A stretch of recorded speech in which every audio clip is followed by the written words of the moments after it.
everything. I wanted to bring y'all a bit of good news. See, they haven't figured out old Putin is Yahuwah's army. See, they're all united against Babylon. And they're all coming to take Babylon down and to take Yahuwah's crop out. These are what's called reapers in the Bible. When you read the Bible and it talks about reapers, they'll look like locusts when they finally pop up and you actually see it. They're here. You know, a huge army's already here. You that know your Hebrew and you decided to obey your real daddy, Yahuwah, and accept your older brother Yahushua HaMashiach instead of the white man's Jesus. Putin's sending some people to pick you up and take you home if you're ready to go. If you're ready to be set free from America.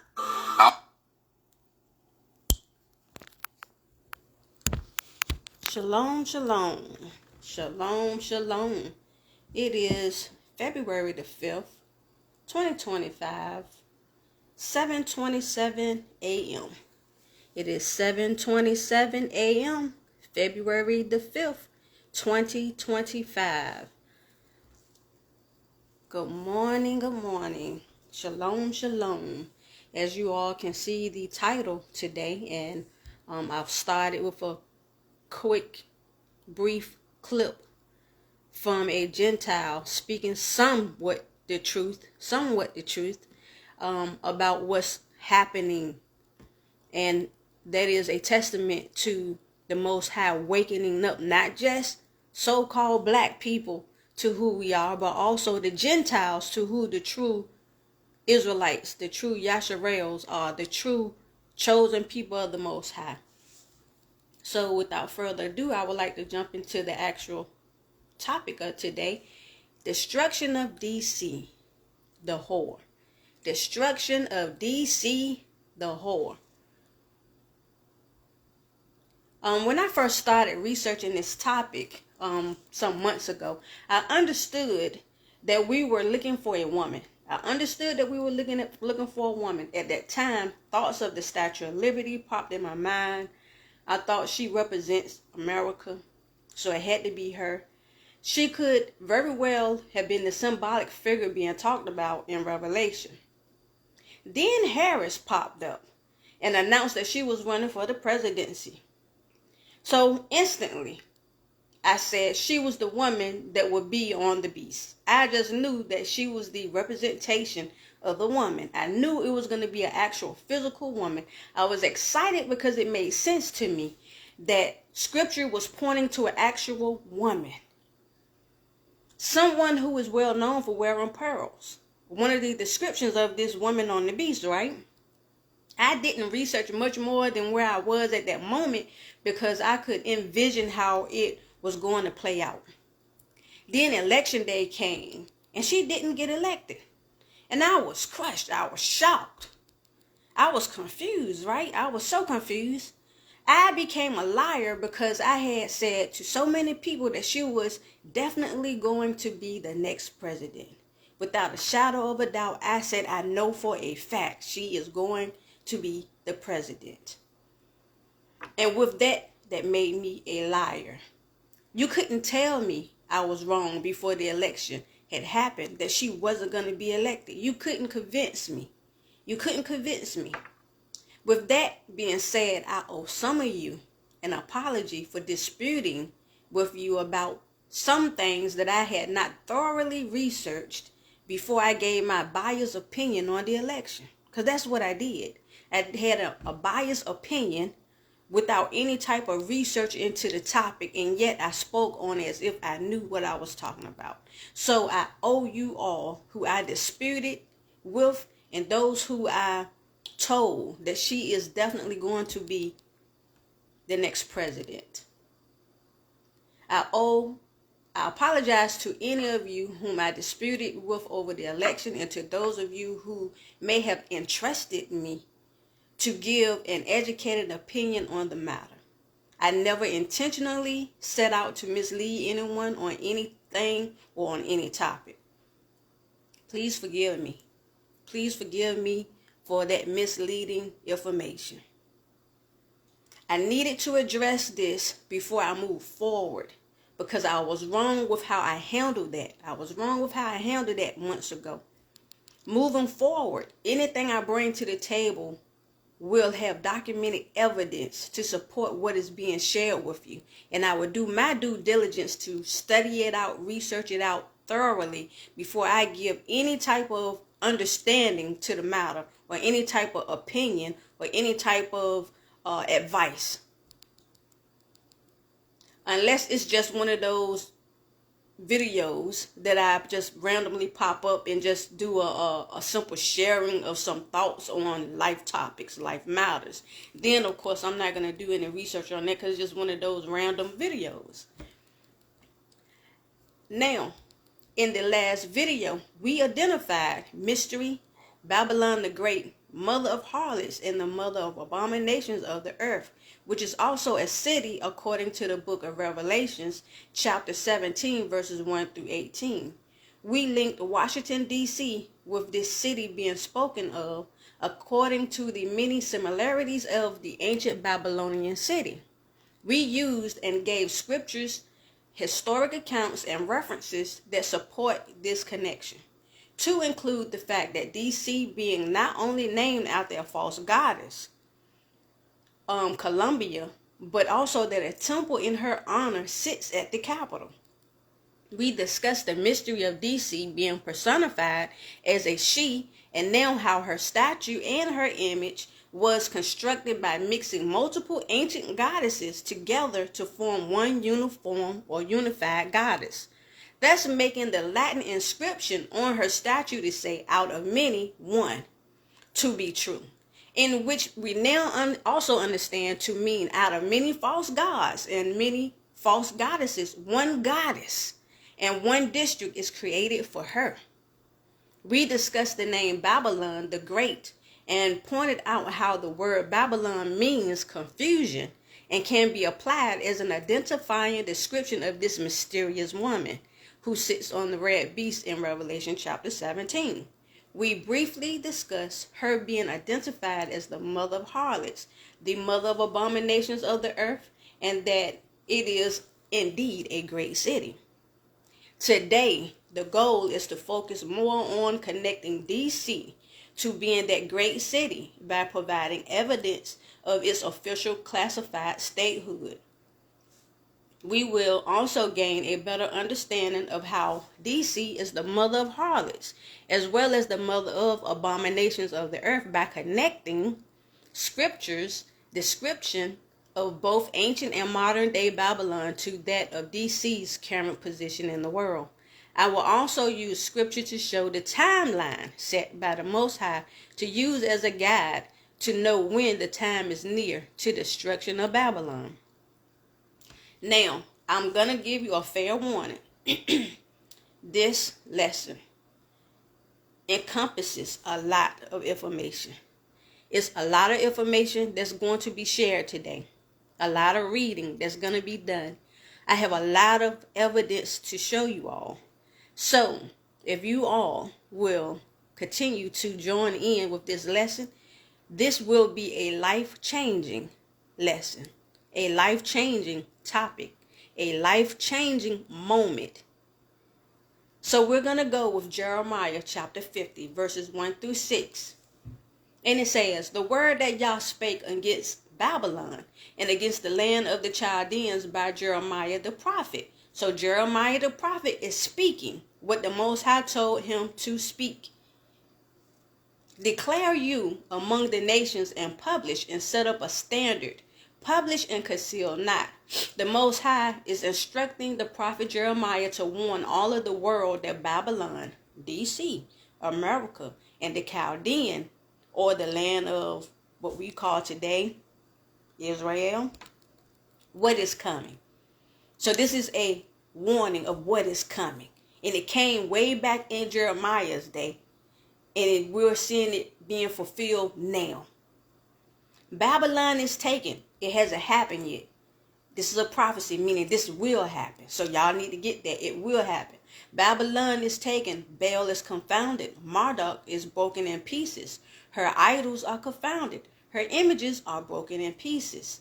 So in other words, Babylon, aka DC, aka America, would be overthrown, and all of her idols, Baal, Marduk, being the main false god worship within this Babylonian culture, and their temples, along with the many other visual displays of art, but they are idols, the statues, the water fountains, temples, and other pieces of abominations will no longer stand or exist, but will be broken and will become like dry vegetation to be burned. That is what is being said thus far. So already we starting hot. We're not starting with no beating around the bush. We're starting hot, off the press. The Most High is not playing. For out of the north there cometh up a nation against her, which shall make her land desolate, and none shall dwell therein. They shall remove, they shall depart, both man and beast. Everybody and the animals will flee and leave. So what is going to happen is going to cause everybody to leave. In those days and in that time, which it gives us an indication that this is going to happen at a later date.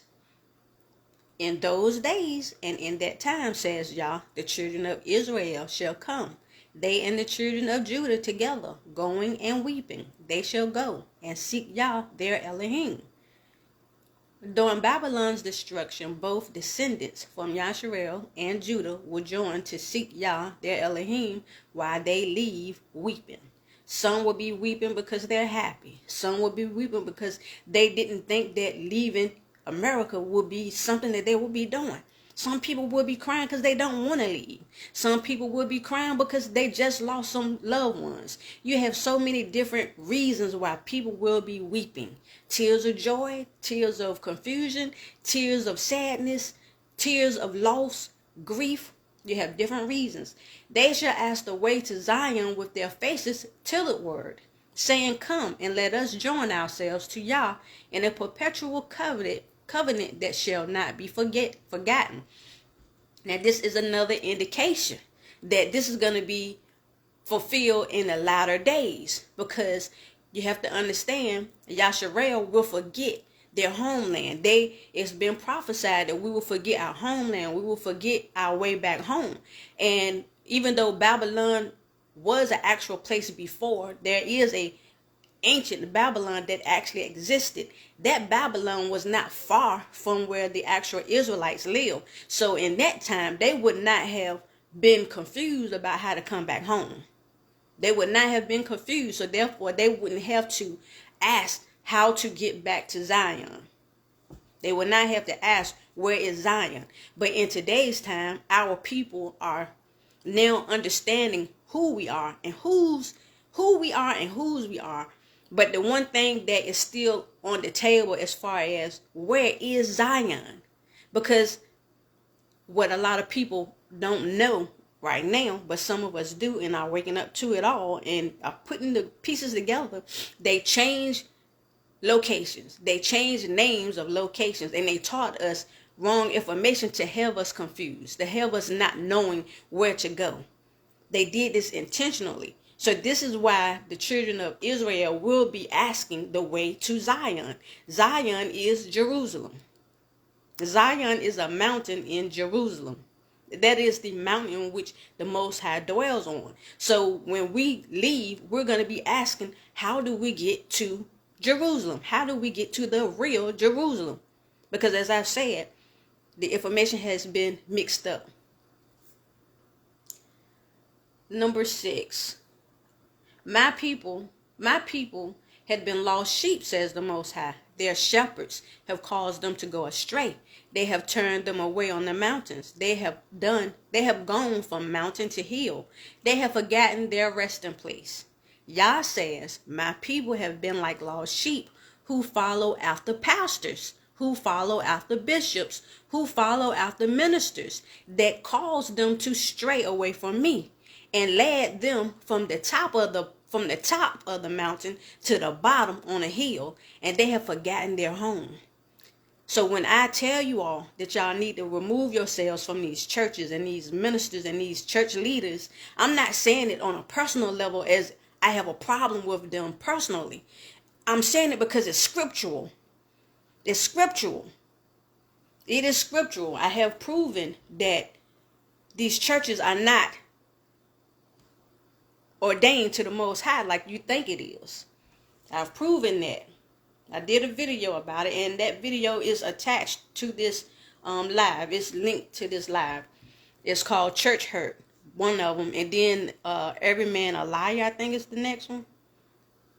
Okay, so I want to unpack these verses, right?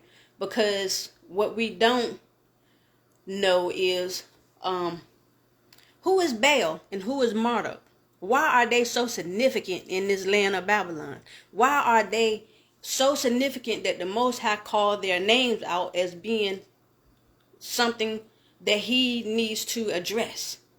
Well, let's look into Marduk. Marduk in Mesopotamia religion is the chief god of the city of Babylon and the national god of Babylonia. Babylon is the actual city state, is the actual city state of Babylonia. Babylonia is like all of the rest of the region that is underneath the leadership of Babylon, right? So that's why it says national. So it's just like, we're going to get there. It's just like DC is the capital of America. DC is the capital of America. We're going to get there. I don't want to jump ahead of myself. So let me read that again. Marduk in Mesopotamia religion, the chief god of the city of Babylon and the national god of Babylonia. As such, he was eventually named Baal, B-E-L, or Lord. Very important. So the word Lord is the name of Marduk. The word Lord is the name of Baal. So every time you thank the Lord, you are not thanking the Most High. You're not thanking his son. You are thanking Marduk. I want y'all to put that in your thinking cap, because it's going to add up. The more we go on, you're going to see some things keep repeating. You're going to see this repetitious thing. You're going to see this constant flow of things. And you will see, hopefully, the truth. Baal had all the attributes of Marduk, and his status and cult was much the same. So pretty much they attributed Baal, Lord, and Marduk all the same. They attribute them all to be the same person because they have the same attributes. And that's what they do when it comes to gods and goddesses. If they have the same personality, if they have the same traits, if they have the same characteristics, if they have the same mindset and the same heart, then they lump them together as being the same person. We're going to get there. A poem.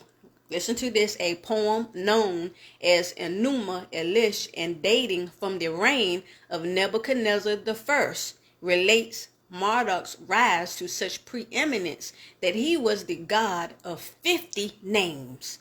He had 50 names. So within those 50 names, there's going to be a name that you may associate with the Most High in there. One being Lord. One being Lord. Each one that of a deity or a false god or of a divine attribute. A divine power, that is. We are seeing the same thing with Marduk and Baal as we saw with Columbia, Belana, Athena, and other goddesses being lumped together as one. Remember that last video that I did about the whore mother? And I talked about Columbia and how they came up with merging multiple goddesses together to create her. He became ruler of the gods of heaven and earth. Listen to that. He became ruler of the gods of heaven and earth. And when we talk about Lord, don't we reference him as being the God over all the gods, Lord of lords, King of kings? When we use that word Lord, that is why I don't use that word. But for the sake of this video, I'm using the word so that you can hear it. So you can understand the importance of knowing who you serve, knowing what you say and what it means, and knowing that these people have lied to us and they led us astray. Scripture has constantly warned us of the sheep in the wolves in sheep clothing. Constantly has warned us about those who go out to lie and to lead astray the Most High's people. They've been doing it for a long time, so therefore they are good at it. They are good at it now. Okay, so he became the ruler of the gods of heaven and earth. All nature, including humanity, owed its existence to him, is what they said. Talking about the Marduk. That's his name, Marduk. That's why the Most High is coming for him. Because he took on something that doesn't belong to him. We have given him something that don't belong to him. All nature, including humanity, owed its existence to him. The destiny of kingdoms and subjects was in his hands, according to Marduk's chief, according to the, I missed the word. His hands according to the poem. According to the poem. Forgive me. I missed the word. I don't know how I did that. Marduk's chief temples at Babylon had a ziggurat with a shrine of Marduk on the top. This is important. Everything is going to tie in. If y'all keep watching, everything's going to tie in. I'm going to show y'all some pictures and you're going to be shocked. You're going to be shocked. Marduk's chief temples at Babylon had a ziggurat with a shrine of Marduk on the top.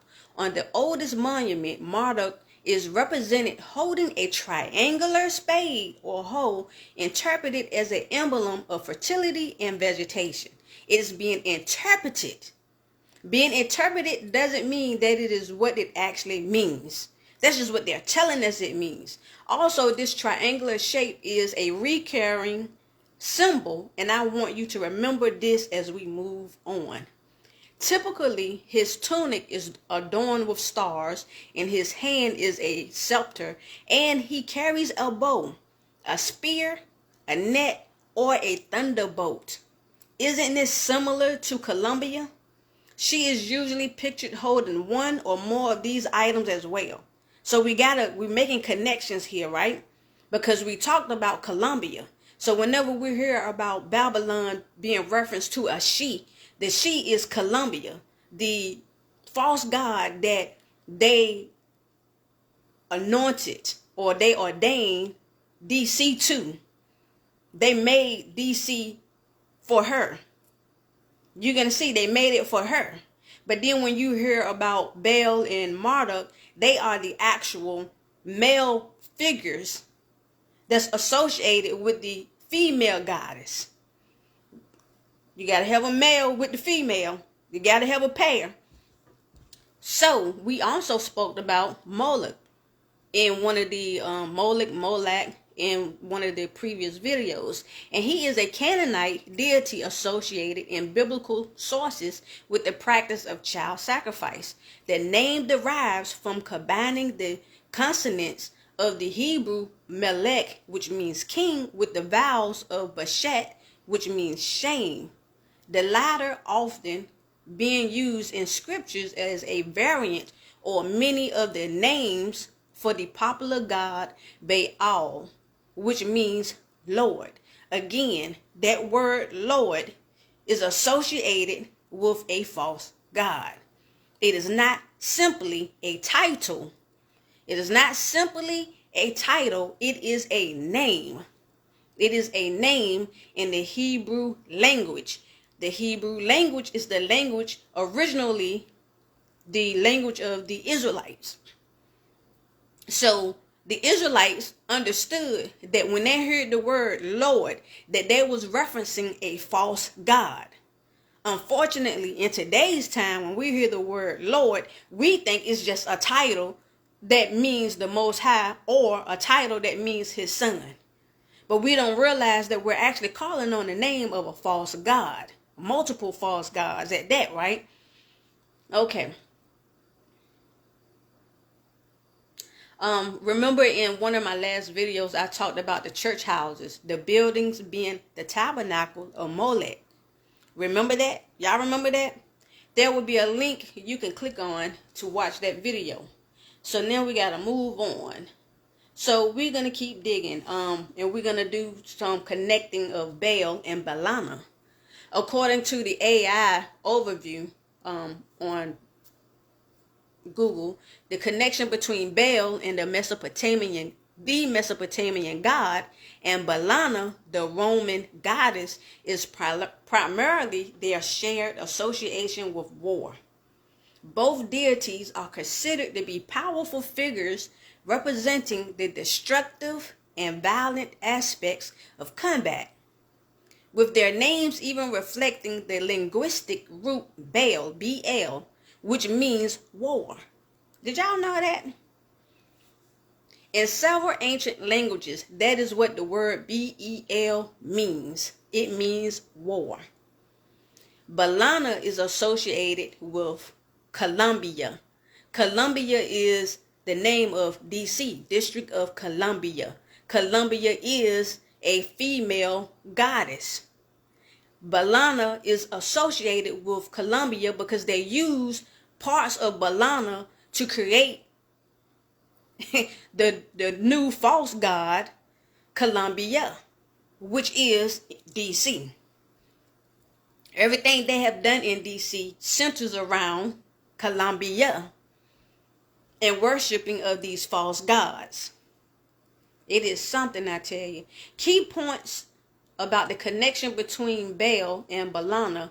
The etymology, which means the study of the origin of words and the way in which their meanings have changed throughout history. Baal is the root of Balana's name, which comes from the Latin word bellum, meaning war. Warlike nature. Both Baal and Balana are depicted as deities associated with battle, with bloodshed, and with the fury of war. The cultural context, why Baal is a prominent figure in Mesopotamia mythology, which gods and goddesses, Balana is primarily worshipped in Roman mythology. But as we found out, the Roman Empire and the Mesopotamian Empire are both enemies. They are both enemies of the Israelites. And what do enemies do when they want to bring you down? They join forces. Now, I know y'all might be saying, what does all of this have to do with the destruction of DC? Well, we got to get an understanding of why DC is a target place. We got to get an understanding of why it's a target. Why is it on the Most High's radar? Now, so we spoke briefly about Babylonia. Let's compare Babylonia to the United States, right? And Babylon is DC. So Babylonia is the United States as a whole, but Babylon itself is Washington, D.C. Washington, D.C. is over America, where Babylon is over Babylonia. Y'all get the connection? Okay, so let's learn a little bit more about Babylonia. In Babylonian, ancient cultural region occupying the southeastern Mesopotamia between the Tigris and the Euphrates rivers, which is modern day southern Iraq, found around Baghdad to the Persian Gulf. Because the city of Babylon was the capital of this area for so many centuries. Listen now. Because the city of Babylon was the capital of this area for so many centuries, the term Babylonia has become to refer to the entire culture that developed in that area from the time it was first settled about 4000 BCE, with Nimrod as the leader. This is Bible reference. The Bible reference to that is Genesis chapter 10, verse 10. Bible reference to Nimrod being the first one to develop Babylonia. So Babylonia has been around ever since Nimrod's day. That was the beginning of his kingdom when Nimrod decided to try to create the tower to reach heaven that the Most High destroyed and called Babel. Because that's where he confused the people's minds and their tongues so that they no longer can speak the same language. So therefore that land is always going to be deemed confusion. But understand this, a culture was developed out of that. A culture, which means a way of living, which means that you can take it anywhere, right? We're going to get there. Babylon's rise to political prominence, however, the area Babylon's, okay, I know I was missing something. Before Babylon's rise to political prominence, however, the area was divided into two countries. You had Sumer in the southeast and Akkad in the northwest. The history of Sumer and Akkad is one of constant warfare. This is important. They are a warring nation. They love to be in war and conflict. I am 47 years old. I don't remember the last time this nation here was not in some type of conflict or war in the 47 years of me being alive. So America even have their concept down. We are a warring nation. We're making the connections here, right? Despite the series of political crises that mark their history, however, Sumer and Akkad developed rich cultures. You will also see that Akkad was one of the original cities that Nimrod himself created. You will see that Akkad was one of the original cities that Nimrod himself developed. That's how old that city is. It says that Sumer and Akkad developed rich cultures. We got to get that word in our brain, the culture. That's something that people can move. It's something that people can adapt to, and take somewhere else. The Sumerians were responsible for the first system of writing called cuneiform, the earliest known codes of law. Cuneiform. I might be saying it wrong. Cuneiform, the earliest known codes of law. We live by codes of law here in America, do we not? They have codes of law. If you break the law and you have to go to the court, they judge you according to their code of law and what punishments line up to it. For any of you law enforcement officers who watch this video, even in the prison system, we have a code of law. The handbooks that the inmates are given with the codes of laws, the instructions of how they're supposed to govern themselves within the walls of the institution, and the punishments if they violate certain codes of laws, right? And so therefore, when an inmate violates those codes, you would then have the option to write them up and use one of the codes to go along with their actions, which would then be used to seek some type of further punishment, right? This right here was developed in Babylon. It was developed in Mesopotamia. It was developed in Sumer. It was developed in Akkad. It was developed ancients ago. And we here in America have adopted that. It's not the only thing we've adopted. The development of the city-state. They also developed that. The invention of the potter's wheel, the sailboat, and the seed plow, and the creation of literary, musical, and architectural forms that influence all of the Western civilization. Everything that they have developed, it influenced Western civilization. That's us. It influenced everything that we do. This cultural heritage, something that you pass down, was adopted by the Sumerians and the Akkadians, successors, the Amorites. a Western Semitic tribe that had conquered all of Mesopotamia by the 1900 BCE. The Amorites not only took over Babylon, but they also took on their cultural practices and passed it down from generation to generation. These people, the Amorites, are known enemies of the Israelites.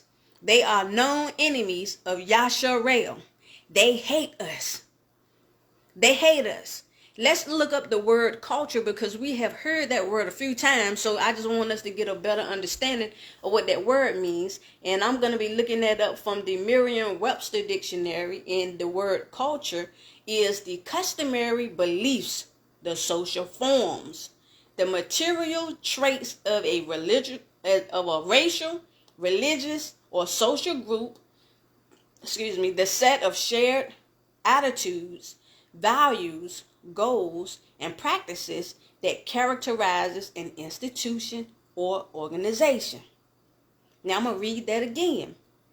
The definition of culture is the customary beliefs, which means widely held beliefs.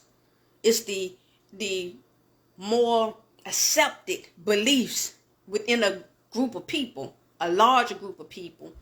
Social forms, the material traits of a racial, religious, or social group, the set of shared attitudes, values, goals, and practices that characterizes an institution or an organization. So basically, it's a traditional thing tied in with the mindset of the people, the social gathering or celebrations of a people, and the evidence in the form of decorations, statues, plaques, things that you can see, things you can touch, things you can read of a people. So you should be able to learn the culture of a people by the things that they surround themselves with, the tangible things that you can touch. You can also understand the culture of a people by the traditions that they hold, the rituals that they hold, the religious social norms, or the shared attitudes, the mindsets, like the values and their goals and their practices, things of that nature. So a culture, again, can be adopted. It can be adopted, and it can be something that you adapt into another area. Why is this important? Why is it important to understand this? Because it shows us that the Babylonian culture can be adopted or moved about. It is not just a one place only thing. It's a way of life for some people who believe in it, and for others who don't know all of what they are participating in, but follow the traditions, rituals, and sometimes recite certain words. They are actually supporting these beliefs. They are actually supporting these beliefs just by following suit. Just because you were raised doing something and you have no understanding of why you do it, don't change the fact that you believe in it according to your actions, according to the words that come out of your mouth, according to the practices that you participate in. It's basically what's being said. Culture is a major importance in Babylonian society. Apart from that was the reading of the Enuma Elish, which is an ancient Mesopotamian creation poem that tells the tale of Marduk. It's a poem about Marduk, his life, his beginning, his journeys and his victories, and just pretty much elevating him. The chief god of the city of Babylon, that's who he was. He was the chief god. Chief god, but that don't mean he was the only. That's why it says chief god. He was the head at one point. At one point he was the head. The poem was recited during Pt.2, the Babylonian festival of the new year that occurred in the spring. The festival also celebrated the ritual renewal of the foundation of the world, resetting the societal order for the upcoming year. The reading of the poem expressed this reordering with its theme of salvation from chaos and evil forces. Salvation from chaos and evil forces. Sounds somewhat familiar? Like they are tying all of these things, these concepts, with religious acts, right? Because they are worshiping this God, this false God, this deity. Where am I at? The text established the divinely ordained dominance. This is a point that I wanted to get to. The text established the divinely ordained dominance of the Babylonian city-state. There go that word again. At a time when competing civilizations had their own chief gods. So you had competing civilizations. Everybody's trying to prove that they're better than this civilization, but everybody got their own false god, right? So in those days, a dominant city-state, we're going to find out what a city-state is in a minute. A dominant city-state like Babylon was considered to have a more powerful god than those under its dominion. Thus, by elevating Marduk, the long poem elevates Babylon. What is a city-state? According to the Oxford Dictionary, a city-state is a city with its surrounding territory forms an independent state. Why is this important for us to know? Because I want y'all to guess what else is a city-state according to the state of Washington, D.C. website. Who else is considered a city-state? Something that the Babylonians created. A term and an understanding and a function that the Babylonians created. A city-state. Well, according to the state of Washington, D.C., we went to their frequently asked questions page, and according to the questions that was being asked, these are the answers. The question that was asked is, what is D.C.? Here's their answers. Washington, listen to all of them now. Washington, D.C. isn't a state, it's a district. D.C. stands for District of Columbia. Its creation comes directly from the U.S. Constitution, which provides that the district not exceeding 10 miles square would become the seat of the government of the United States. So that's where the Congress is, right? That's what we know, right? Congress established the federal district in 1790 to serve as the nation's capital from land belonging to the states of Maryland and Virginia. The Constitution dictates that the federal district be under the jurisdiction of the U.S. Congress. Washington, D.C. operates as a state while also performing functions of a city and a county. We are treated as a state in more than 500 federal laws, says D.C. Listen to that again. We are treated as a state in more than 500 federal laws, We are leaders in a region of 4 million people and growing. We operate our own school system. We manage our own SNAP and Medicaid programs and receive federal block grants that are typically awarded to states, such as workforce training grants, community development block grants for housing, Ryan White funding to combat HIV, and Violence Against Women Act grants. So they obtain all of these grants. They do all of this stuff. They are treated as a state within more than 500 federal laws. D.C. is a dominant city-state. D.C. is a dominant city-state according to the standards and culture of Babylonia. Are we connecting? Are we connecting, y'all? Are y'all seeing it? Are y'all seeing it? Babylon, D.C. They go hand in hand. Thus far, we haven't skipped a beat. Thus far, they line up. You know what they say? If it look like a duck, quack like a duck. It's a duck. I mean, we got too many things. Walk like a duck, quack like a duck, look like a duck. We got too many things lining up. So DC is a dominant state. We just getting started, y'all. We just getting started. Okay. I forgot something. Let me go back. DC is a dominant city-state according to the standards and culture of Babylonia, which in the eyes of many, they are considered to have a more powerful God than those under its dominion. Thus, by elevating Marduk, the god of Babylon, you elevate Babylon. America has been elevated for a long time.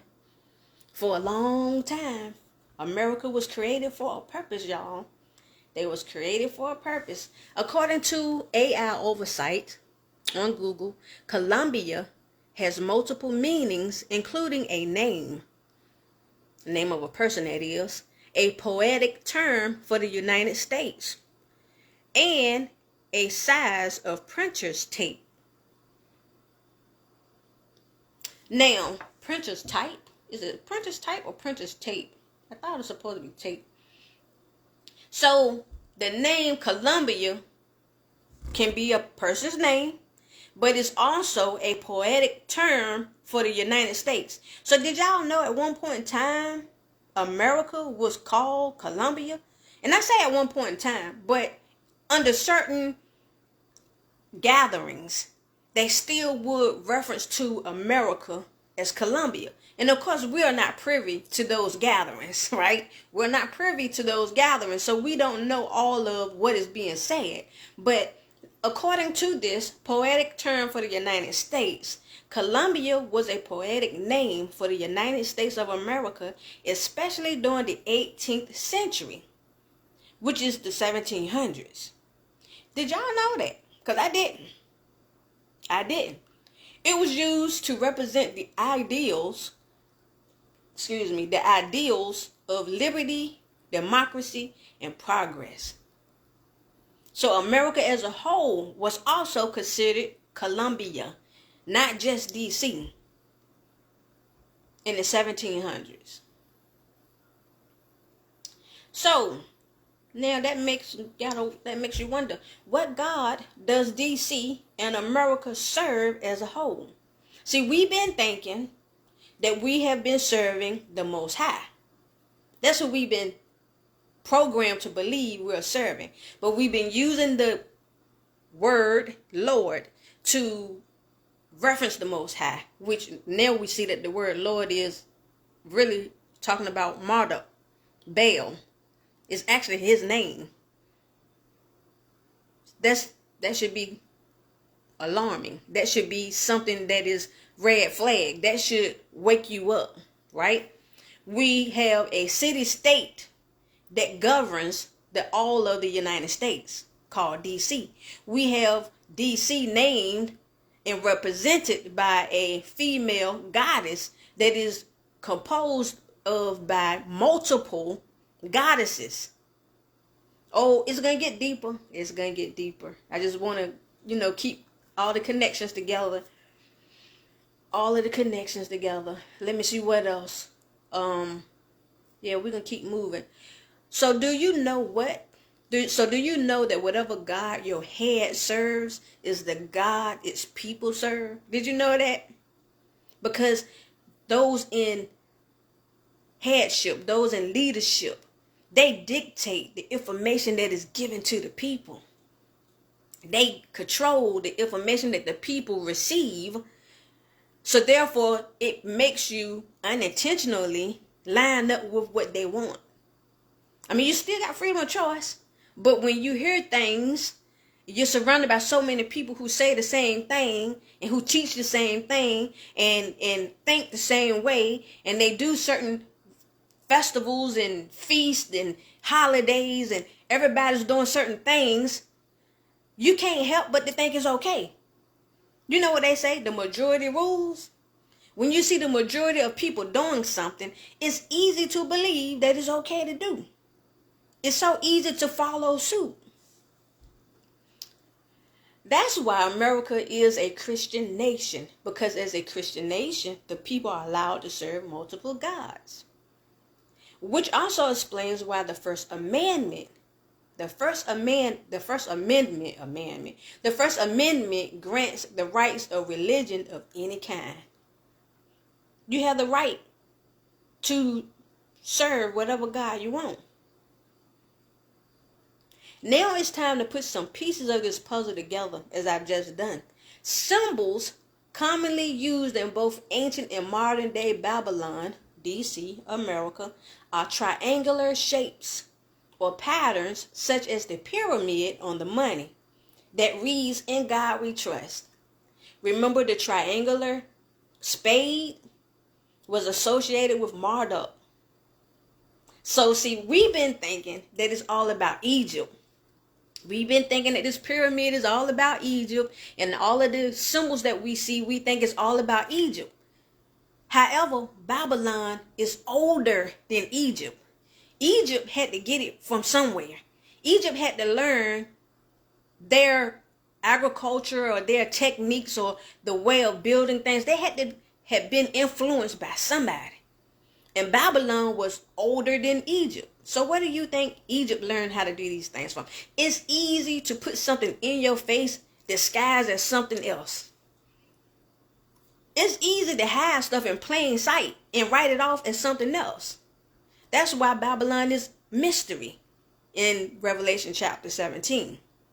That's why she's a mystery, because she's right in your face, but you don't recognize who she really is, because those who have been waking up, they got part of the information, but they didn't get the rest of the information. They didn't go back far enough. Right?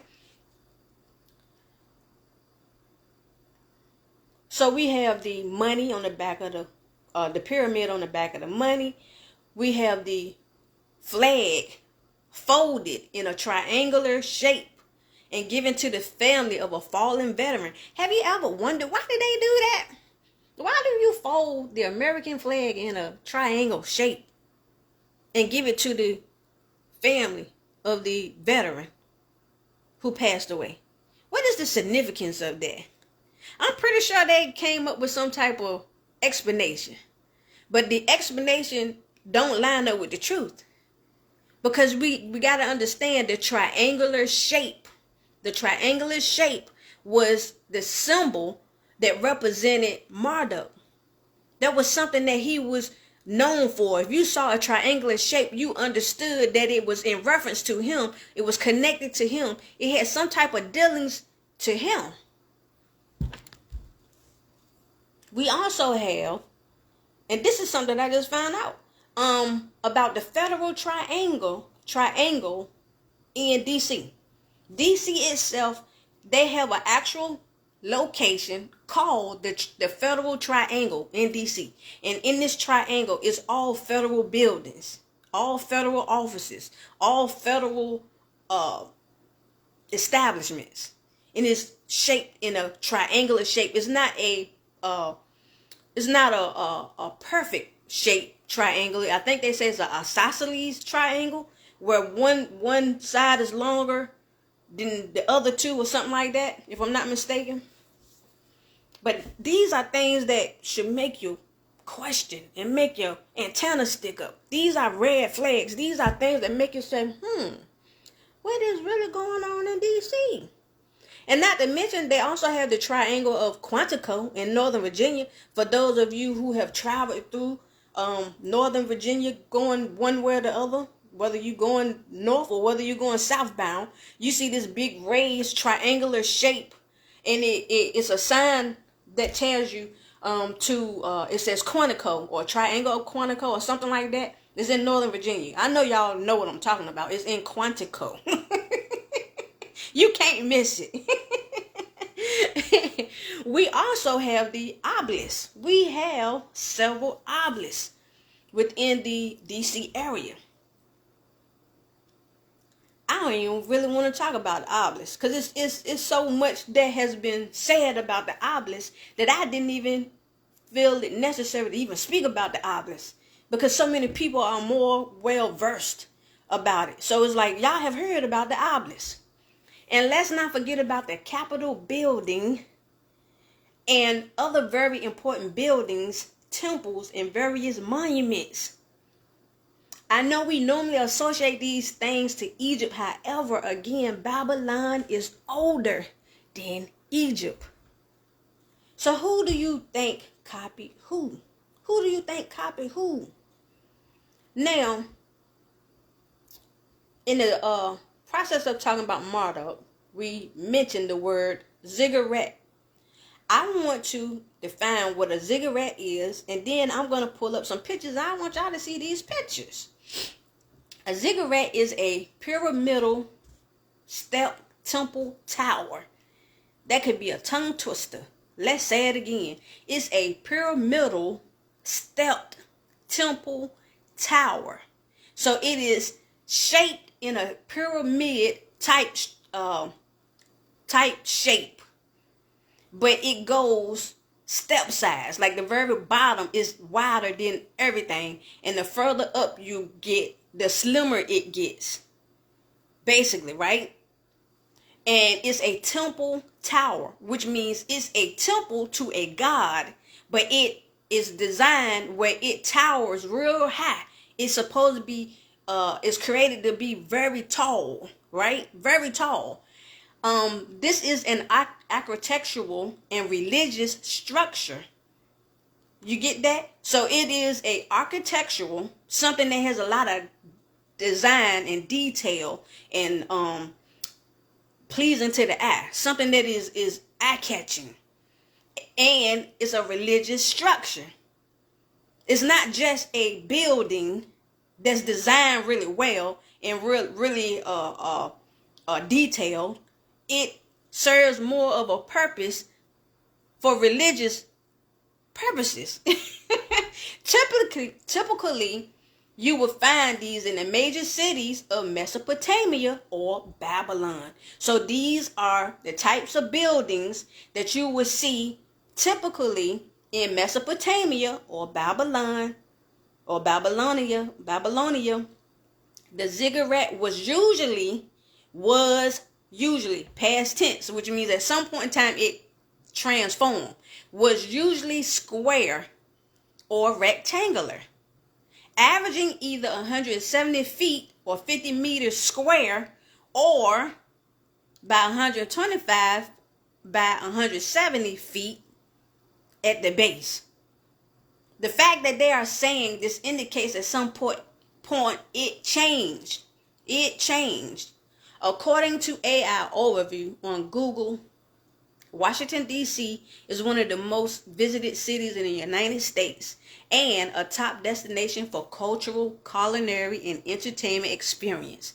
D.C. has over 160 monuments.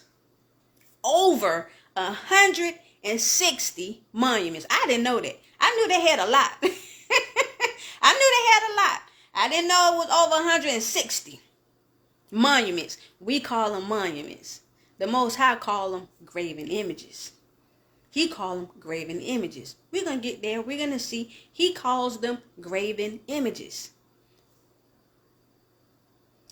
Do you think among this 160 monuments that we can find a ziggurat amongst them?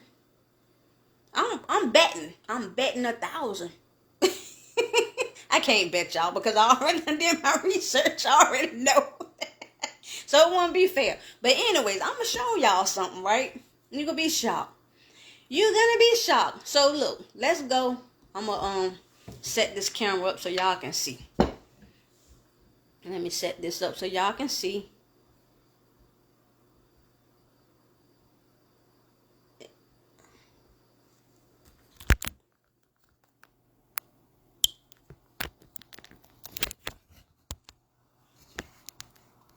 Okay, this is what the main ziggurat or the main temple that was made for Marduk would have looked like. This is what they was able to come up with. It would have looked like. Look at the base of it here. Oh, I didn't know it would do that. Look at the base over here, how it's elongated. And then look at how it goes up in somewhat of a pyramid shape, right? But notice the steps. Notice how those steps look. Because this is, to me, a very prominent detail that needs to be pointed out and addressed. You have these long steps in the middle, in the center of it. And then you have some steps on the side, And like the description of the ziggurat, it continues to get taller, right? Now I need to get back smaller. Because I need to do something. Watch it take me all the way out. Oh, whew, thank you. Okay, so let's read what it says. I don't know how to say this word, so I'm going to do it my best. The Etemenanki, a Sumerian word for temple of the foundation of heaven and earth, was a massive ziggurat dedicated to Marduk in ancient Babylon. It is unclear when the Etemenanki was originally constructed, and it is sometimes associated with or conflated with the biblical Tower of Babel. I can never say this word, Babel.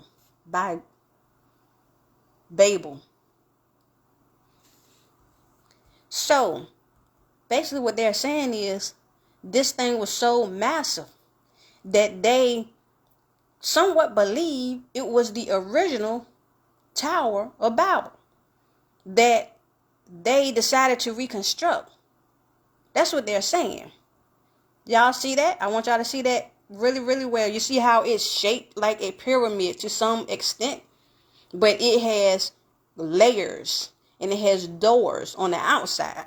Whereas a actual Egyptian pyramid, the doors was more so on the inside, because the difference between a ziggurat and a pyramid is that the ziggurat would have its idol sitting on the top, but the pyramid was an Egyptian temple to their headship, their pharaohs, and they were more so concerned about the soul of the dead. So therefore, once they was embalmed, they was more concerned with preserving the soul in the inside of the temple, whereas the Babylonian temples, they was elevating their deities on the outside.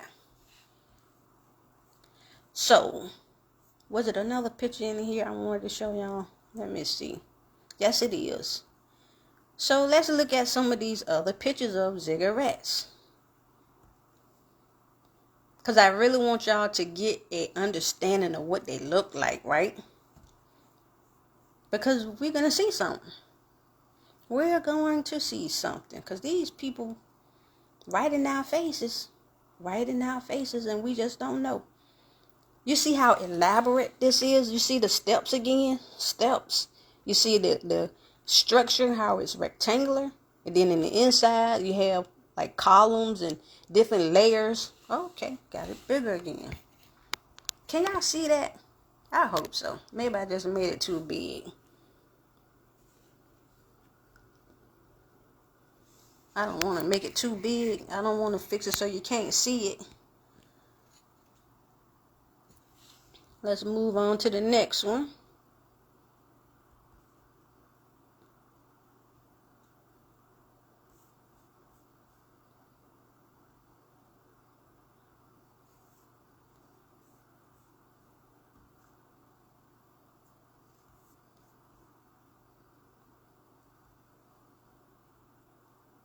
See, I want us to focus on the steps, the front end of it. You got the side steps, the front steps, side steps that you can't really see on this picture. You got the elongated rectangle base. And then this right here is actually one that is in ruins. So this one is not a completed one because it's old and it didn't last.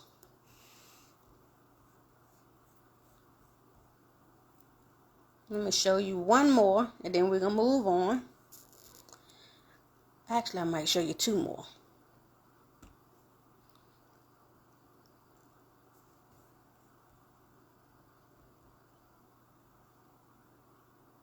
Can you see that one? See how massive that is? Look at the base. I don't know, but this right here look like some steps right up in here. But this is also another one that is in ruins. So you can't get the full picture of it, but you can get the base and how massive it was from the base setting. And now I'm going to go to my last one on this page. I believe it's going to be my last one. Which was, did I do this one yet? I don't think I did this one yet. And this is just to give y'all, maybe I did. No, I didn't. So you see the base always stands out further. And then you have the other sections and they get smaller as it goes up. And again, this one is also in ruin. So therefore it is not in its entirety. So you don't get the full picture.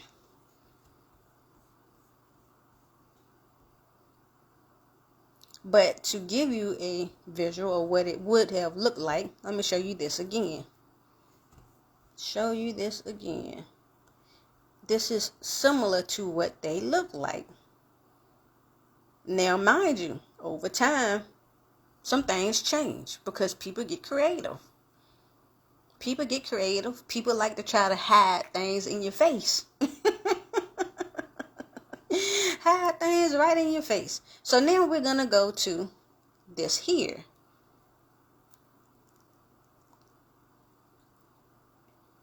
This is the Library of Congress.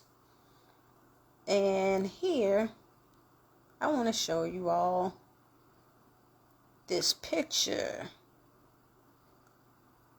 The city of Washington. If I can get to it. Come on, picture. Okay, here we go. Do this not look familiar? Do this not look familiar? Do it not look similar to a ziggurat? I'm going to show you a closer picture. I'm going to show you all a closer picture because you see the steps in the front and you see the triangular base. You see the somewhat pyramid shape. You see the step shape. But now they have gotten creative and they have now rounded the scope, the scope or whatever you want to call it, the center of it, the temple, because this is actually a temple, y'all. And who's sitting on the top? The goddess Columbia. This Capitol building is her temple. Did y'all know that? This is her temple. Or maybe they might just claim that this is her temple. But either way, a portion, the whole, belongs to her as a religious temple. So for it to be a religious temple, they have to be doing some type of religious acts there, right? They're worshiping her in some way, shape, or form. I want to make sure. Let me show y'all this. This is an outline of what the DC area as far as like the White House and everything is. I don't know if it makes sense to y'all looking at it. I don't know if it makes sense to you all looking at it. But you got the triangle over here. You got the White House, or the Capitol rather, sitting here. And it's surrounded by various monuments. All of this is monuments. You got the obelisk sitting there. It's a lot going on, y'all. There's a lot going on. Let me see. Anything else on this page? I don't think so. Oh, yes it was. Let's go back. Stuff that was popping up. Let me see. Come on, pop up again. Don't be scared. Now, this is the actual White House. It ain't nothing new. Y'all have seen these pictures before. Or something similar to these pictures. What's sitting on the top of that? And I know y'all might be saying, it's just a building. It's just a building with the American flag on it, representing American pride and representing the fact that America is strong and brave. And this is the land of the home of the brave, land of the free. It's just showing American pride. No, that's a God as well. That's what that is. That's a God as well.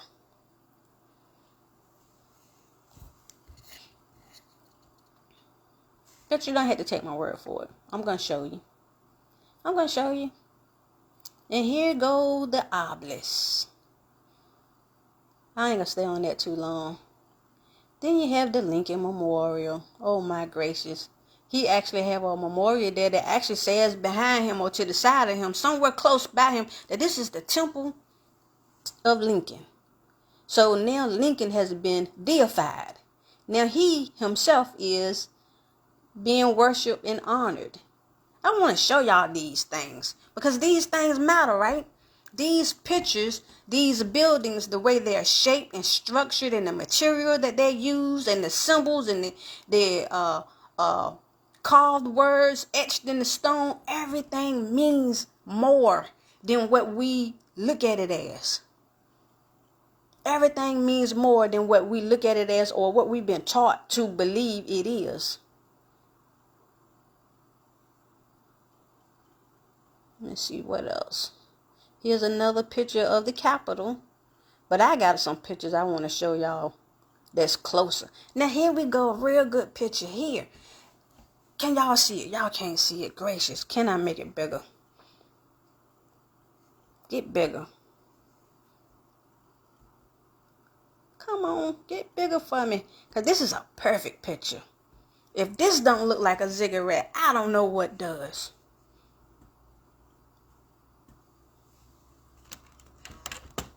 Okay, now y'all can see it, I guess.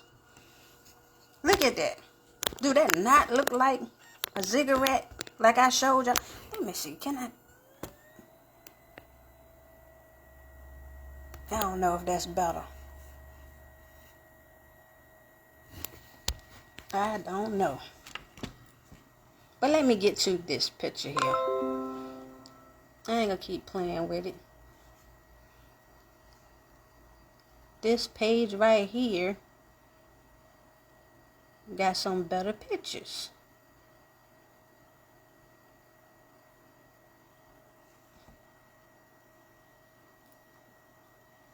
And let's just wait a second. He's throwing this thing, I guess. Making sure it pops up. It's the pictures.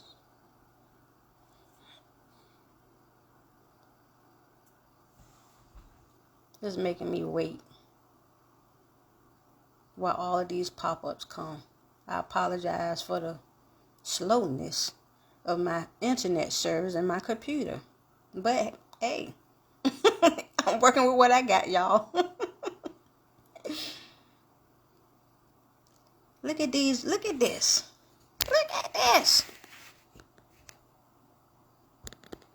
I don't know about y'all.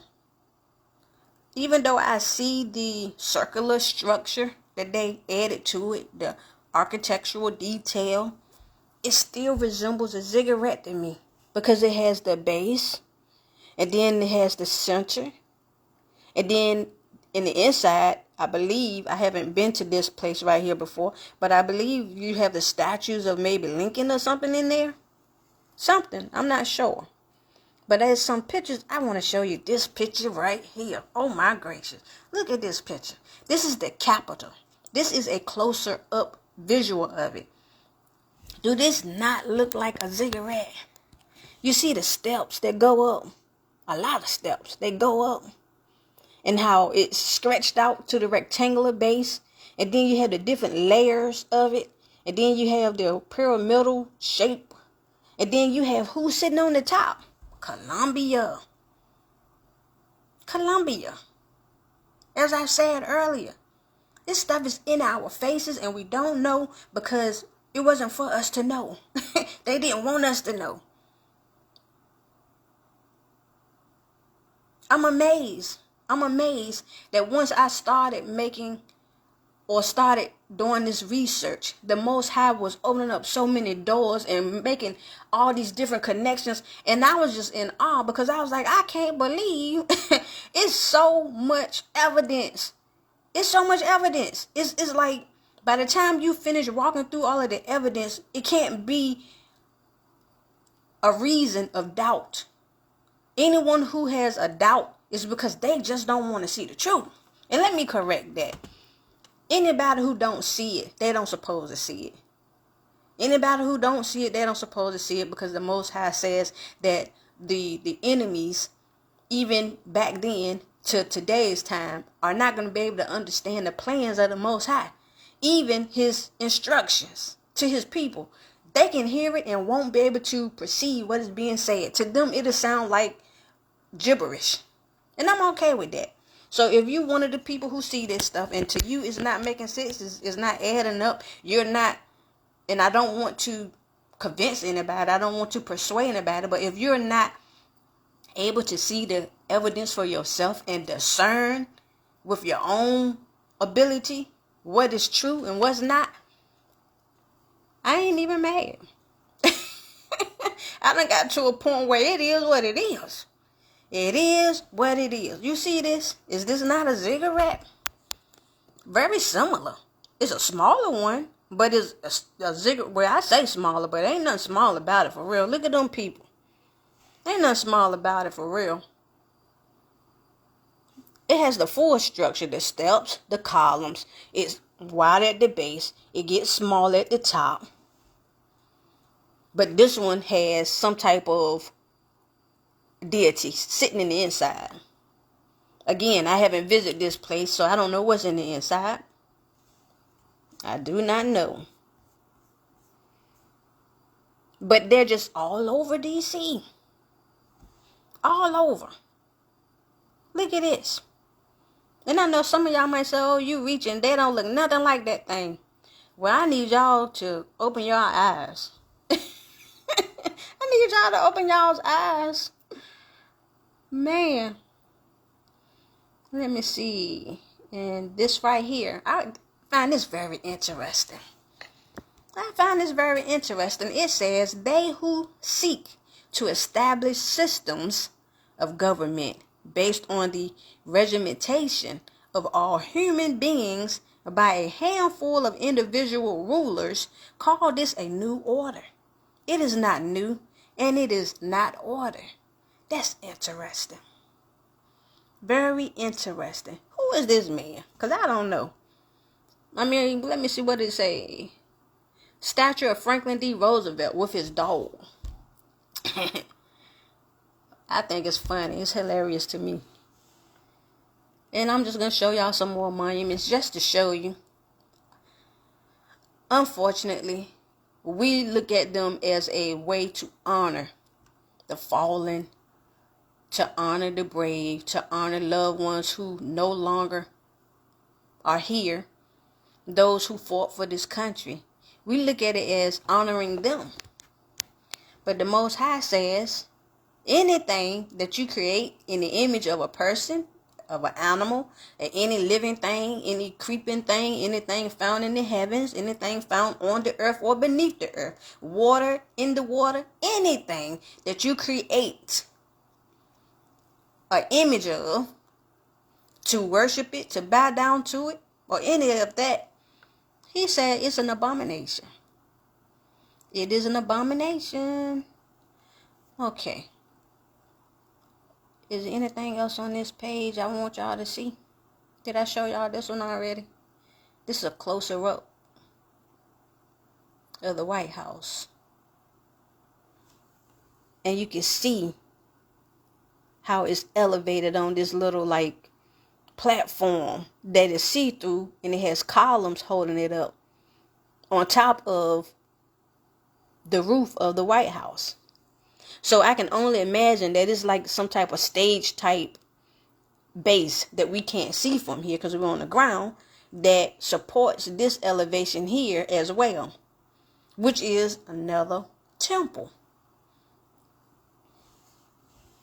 Is there another picture? Let me see before I get out of here. Before I get out of this one.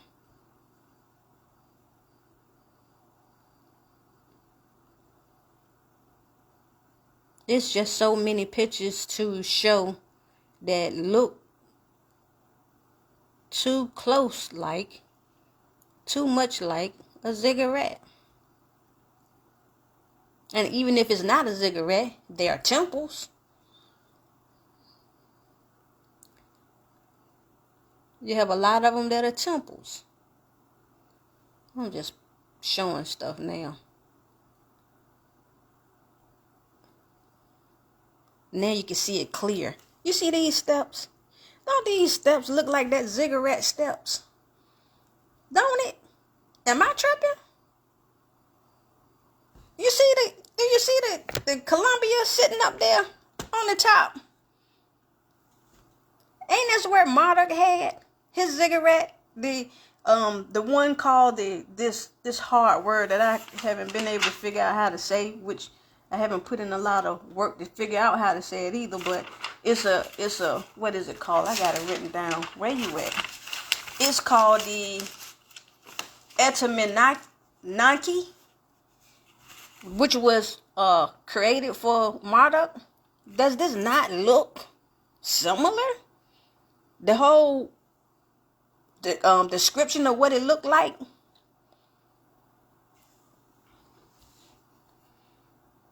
I know some people ain't gonna see it, ain't gonna like it, gonna dispute it. That's cool. I'm cool with all of that. I'm just trying to make sure I give y'all enough visual to go by, because we like to say, oh, it's just a Roman structure. The architect was inspired by the Roman structure and by the Egyptian structure, and that's how they got their inspiration. Oh no, but who did the Romans and the Egyptians get their inspiration from? They got theirs from the Babylonians.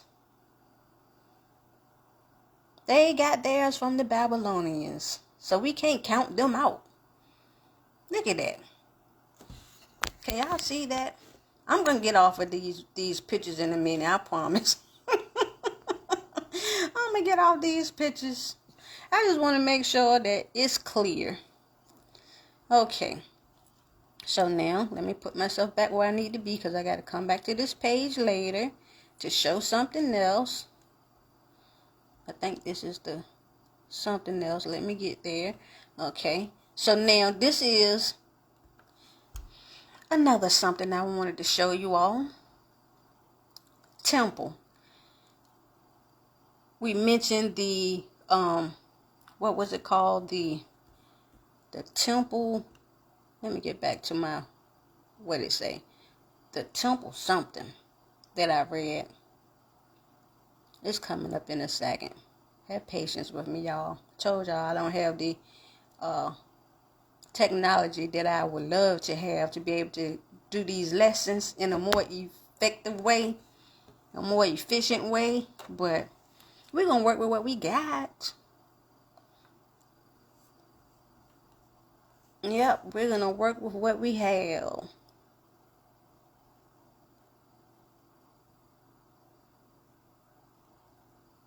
Trying to get to something.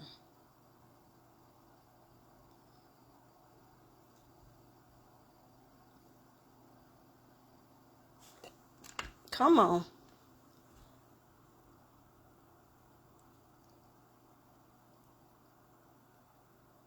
Come on.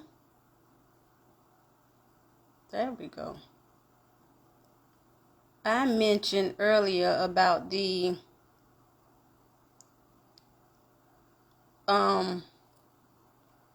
what is it called? The temple something. I read it.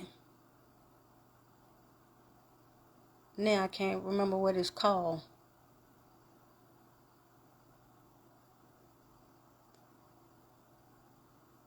I cannot remember what it's called. The temple something.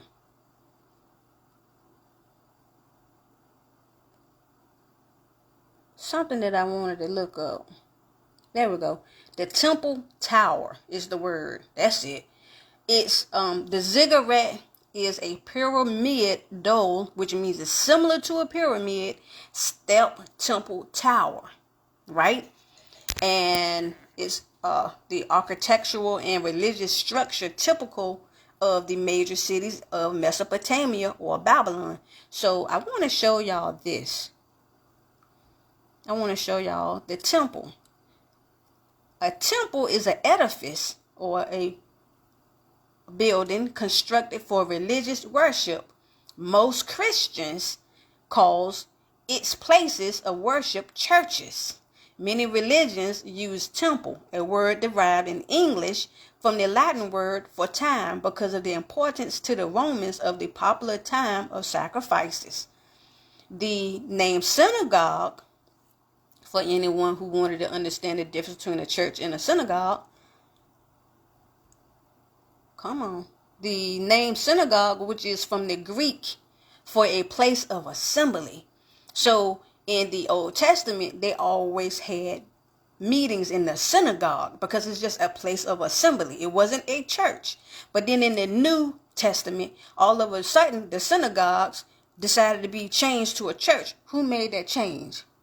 The Romans made that change. So in today's time, now we have churches. But as I've told y'all before, the churches that we have, we think that they're designated to the Most High, but they're designated to these false gods. And I'm going to show you what these false gods' temples, they're going to move, used to look like. And I'm going to point out something to y'all. I'm going to point something out to you all. The similarities of these temples to these false gods and these churches that you all go to now.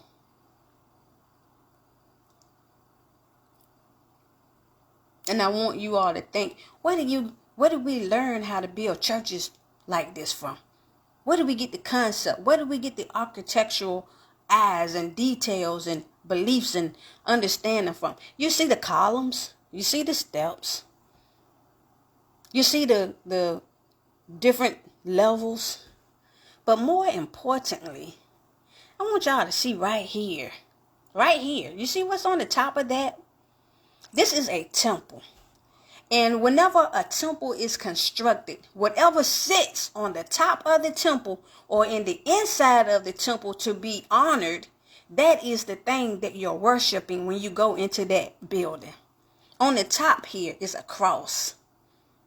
So this temple, regardless of whatever names you may say or whatever titles you may think you're calling out, you're honoring this cross when you walk into this temple. That's what you're honoring. This cross don't represent the Most High because he told us not to make no graven images of anything. So that goes against his commandments. So you can't go against his commandment and do something and say you're honoring him. Now, I'm not going to get into this whole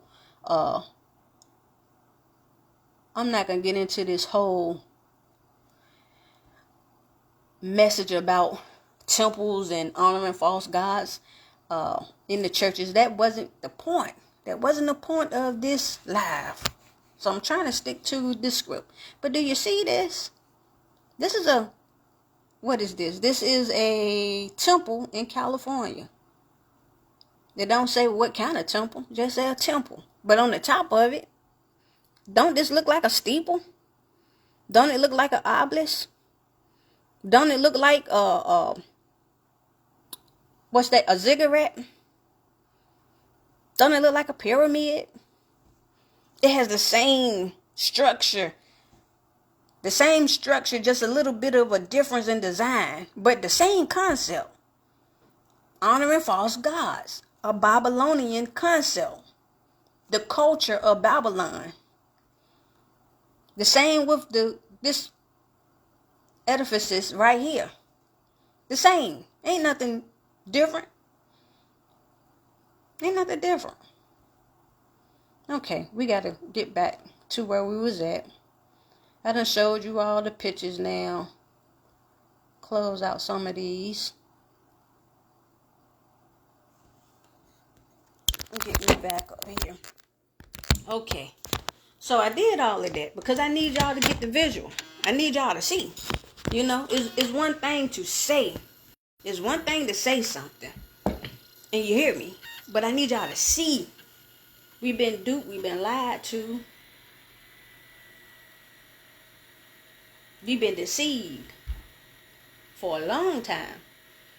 For a very long time.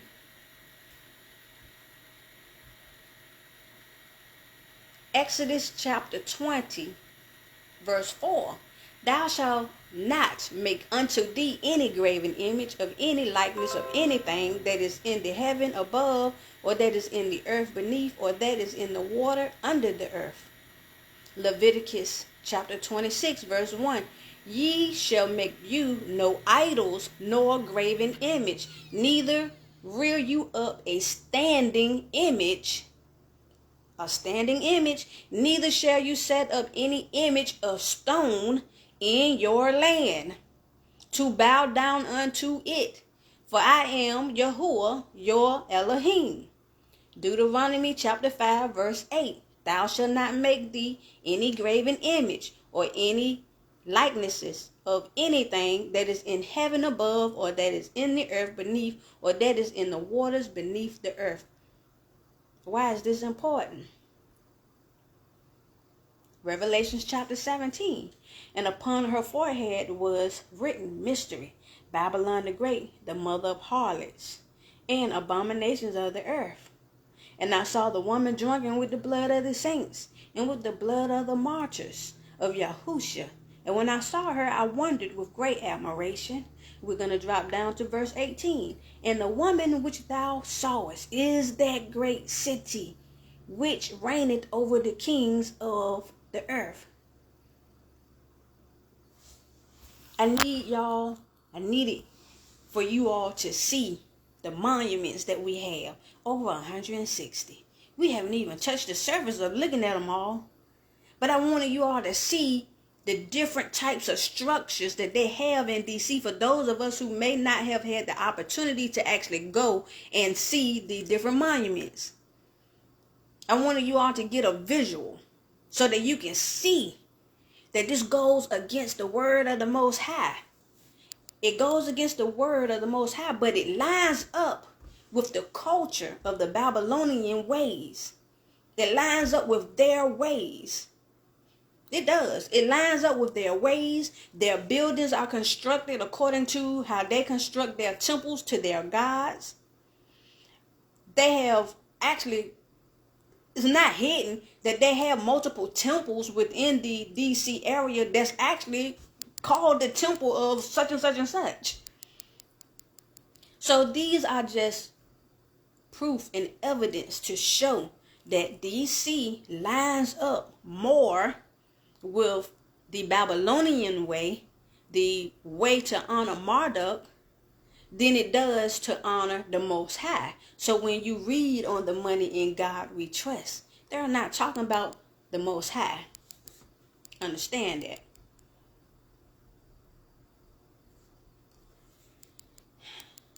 Part 2 of destruction of DC. Part 2 of destruction of DC. It is February the 5th, 2025. It is 8:59 a.m. 8:59 a.m. February the 5th, 2025. Part 2 of destruction of Babylon. Thank you all for coming into the room. We are now going to move into another very important part of this lesson.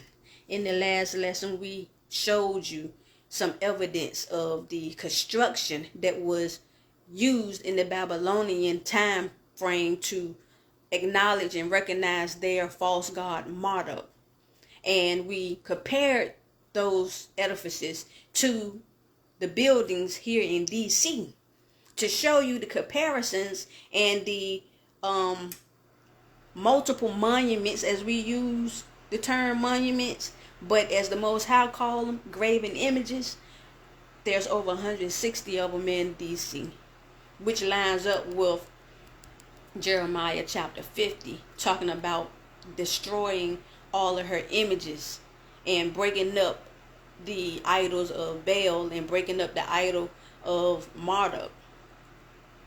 So now we're going to move into the other portion.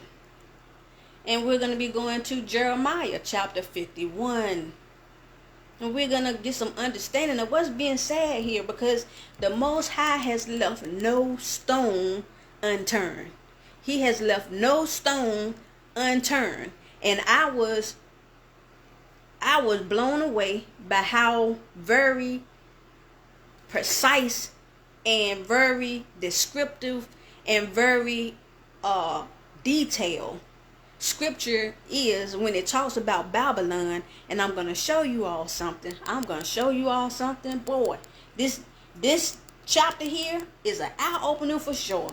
Jeremiah chapter 51, and we're going to read the whole thing. So, hello.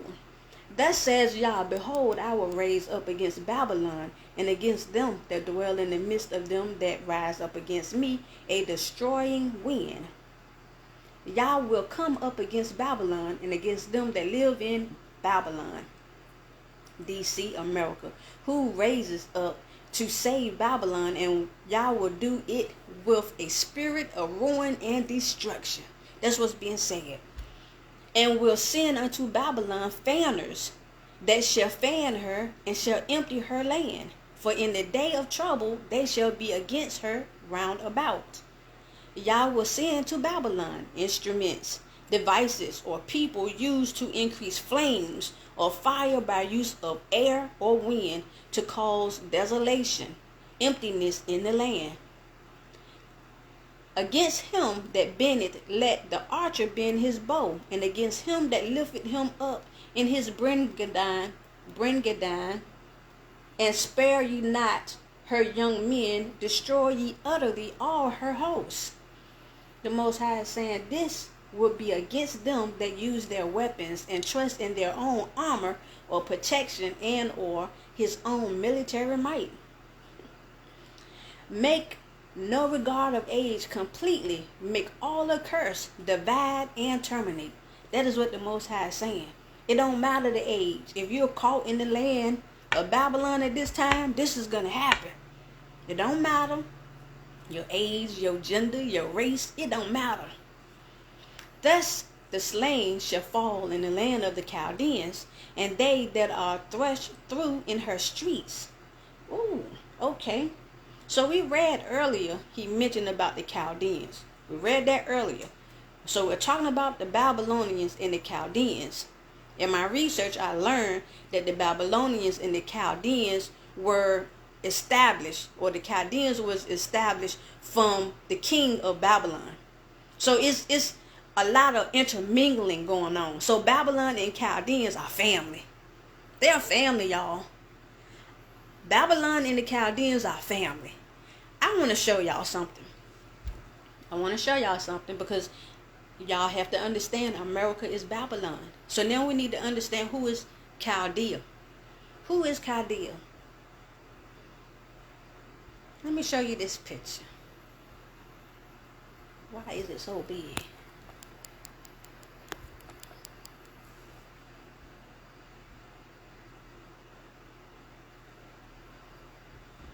Okay, maybe y'all can get it.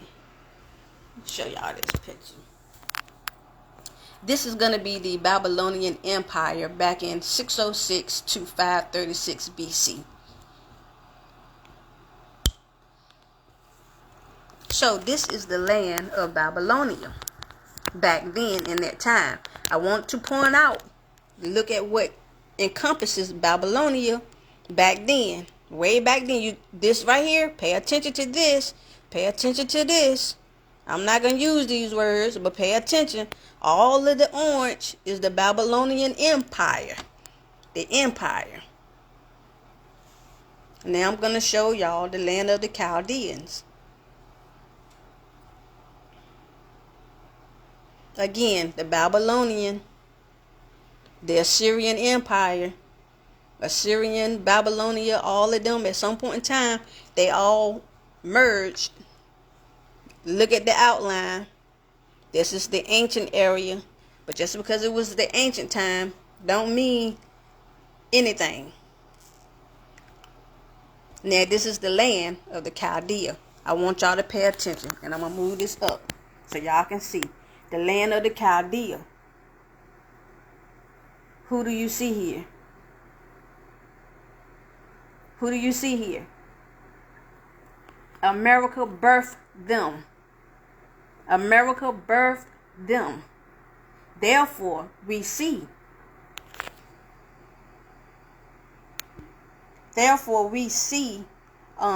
America standing 10 toes down for them, because it's just like a mother who would stand behind her child to support her child, to make sure that her child is successful and that the enemies don't overcome your child.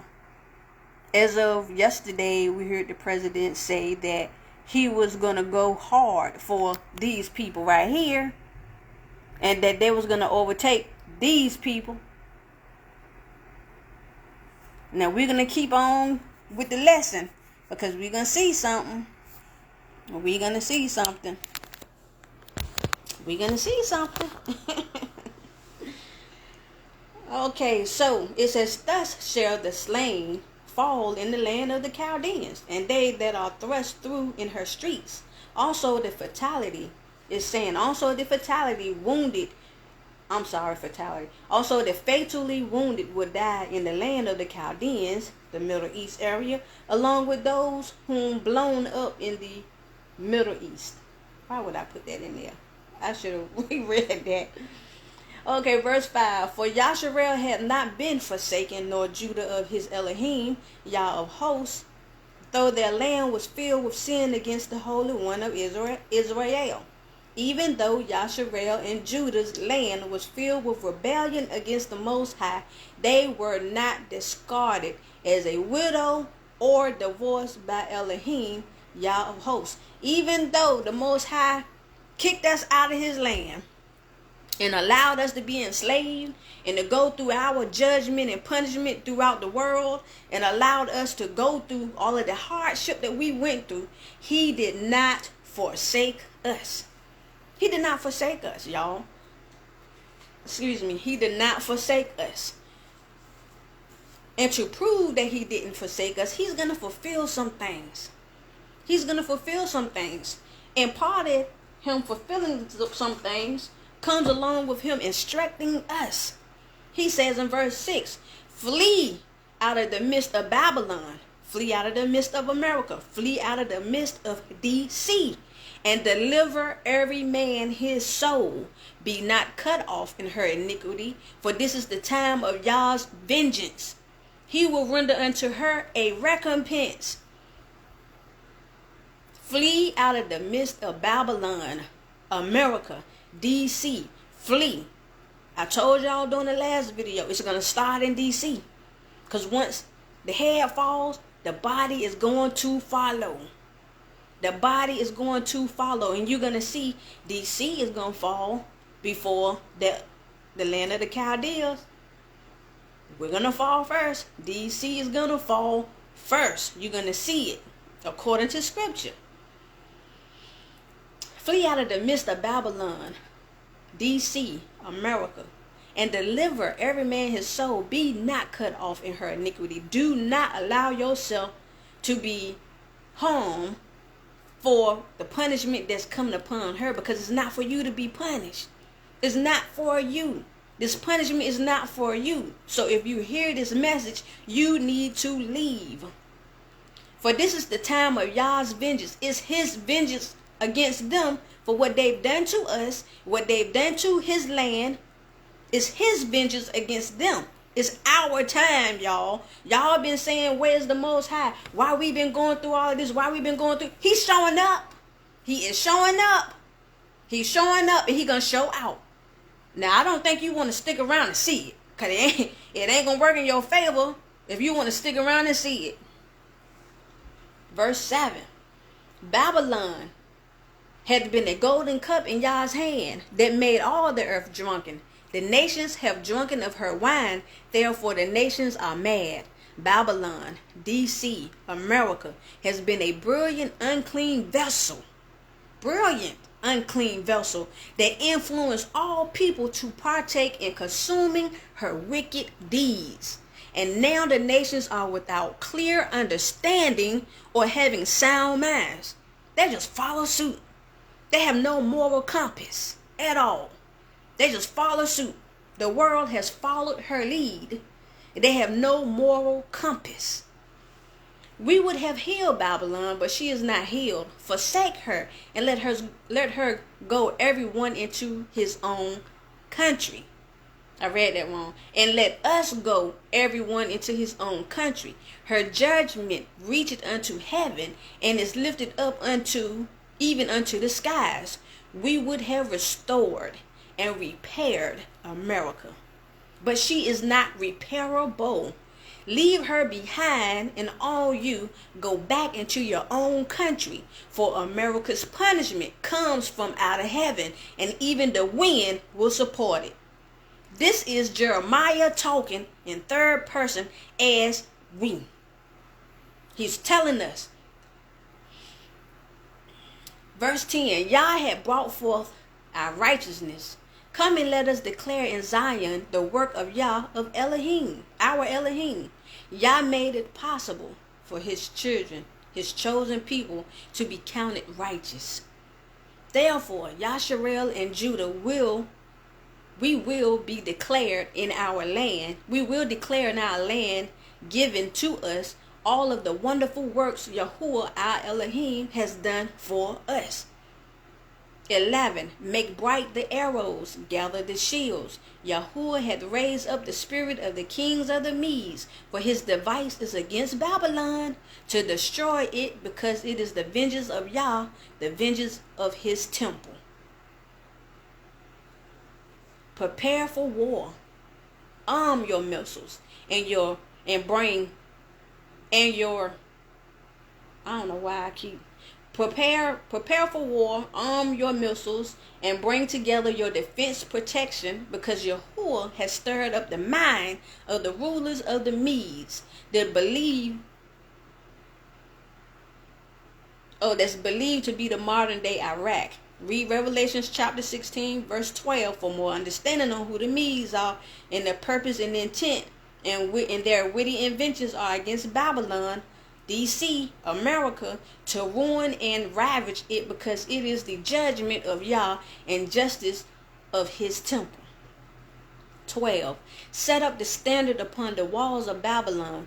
Make the watch strong. Set up the watchmen. Prepare the ambushes. For Yah hath both devised and done that which he spake against the inhabitants of Babylon.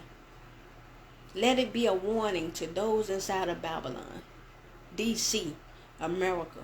Pay attention and be on guard. Encourage others to pay attention and prepare for the attack, for this is the plan and doings of Yah against those in Babylon who fight him.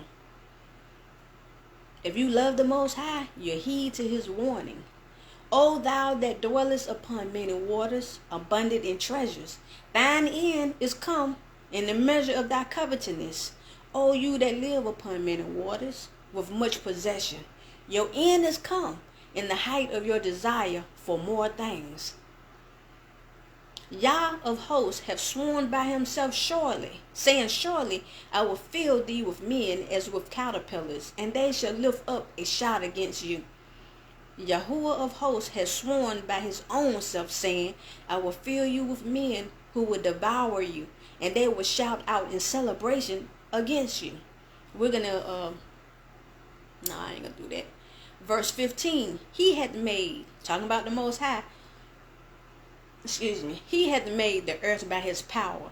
He hath established the world by his wisdom, and hath stretched out the heaven by his understanding. When he uttereth his voice, there is a multitude of waters in the heavens, and he causeth the vapors to ascend from the ends of the earth. He maketh lightnings with rain, and bringeth forth the wind out of his treasures. Every man is brutish by his knowledge. Every founder is confounded by the graven image. For his molten image is falsehood, and there is no breath in them. This is what is being said. Every man is consumed by his cunning perception. Every person who smokes metal or goldsmith is confused or ashamed by the carved image or idol, the statues, the fountains, the memorials, and the temples. For his work of a poured out image into a cast is false hope. These things y'all looking upon gives you false belief. It gives you a false worship. It gives you false praise, false prayers, and no life is in them. No life is in them. 18. They are vanity, the work of errors. In the time of their visitation, they shall perish.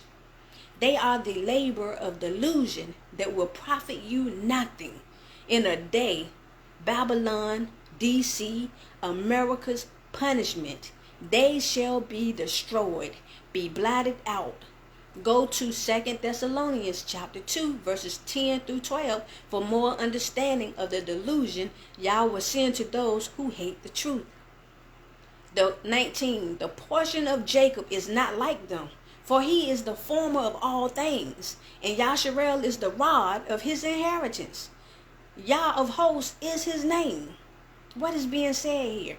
The part of Yasharel, Israelites, the remnant is not like the false believers. We are not like the false believers because he is the mold. The Israelite is the mold of all things. He is the measuring stick. The Most High is using the Israelites, Yasharel, his chosen people, as the measuring stick, the ruling standard of the Most High's inherited portion. He's using us. We will not get judged according to the idolaters' ways because we already were judged and are the standard to use to judge others by. That's what's being said. Verse 20. Thou art my battle axe and weapons of war. For with thee will I break in pieces the nations, and with thee will I destroy kingdoms, and with thee will I break in pieces the horses and his rider, and with thee will I break in pieces the chariot and his rider. Verse 21 is in reference to the horse riders in Revelation chapter 6, which are the driving forces behind the beast and the whore who sits on it. With verse 22, with thee also will I break in pieces man and woman. Talking about us. He's going to use us, the Israelites. With thee also will I break in pieces. And this is a future time. This is once we leave out of Babylon and have endured the second Exodus. Because there is a second Exodus, y'all. With thee also will I break in pieces man and woman. And with thee will I break in pieces old and young. And with thee will I break in pieces the young man and the maid. I will also break in pieces with thee the shepherd and his flocks. Pastors and their congregations. He said he will use us to break them up. We got to break them up because it don't make sense. You're doing more harm than you're doing good. You're doing more harm than you're doing good. And with thee will I break in pieces the husbandman and his flock of oxen, the farmers. And with thee will I break in pieces captains and rulers. And I will render unto Babylon and to all the inhabitants of the Chaldea all their evil that they have done in Zion in your sight. We, Yasharel, are the driving force behind Yahuwah's judging the world, starting with Babylon, starting in D.C., starting in America, and Chaldea, the Middle East. Y'all saw where that land, where the map mapped out Chaldea. Over there, according to all that we have witnessed these people do unto us, we get to see them punished for it. We get to see them punished for it. Let's get an idea. Well, I already took y'all there. I already showed y'all where the Chaldeans are. But for those of you who wasn't here to see it, let me show y'all again. This is the Babylonian Empire. Look at it. This is the ancient Babylonian Empire. But just because it was the ancient, don't mean that they don't have nothing to do with today. This is the land of the Chaldea. Babylon birthed Chaldea. Babylon and Chaldea are family. This is what's being spoken of when he talks about the land of Chaldea. You see who's in the midst of it? You see who's in the midst of it? Their land including their people, will be destroyed. Don't get it twisted, but they will be destroyed after Babylon. Babylon first, then them. You take out the head, the body follows. And this comes from the Most High. He said this himself. And then 25, behold, I am against you, Babylon and Chaldea. I am against you, O destroying mountain, O destroying nation, said Yah, which destroys all the earth. And I will stretch out my hand upon you, and roll thee down from the rocks, and I will make thee a burnt mountain. Still talking to Babylon, y'all. He is warning the nation. America is a warring nation. Destruction, corruption is its way.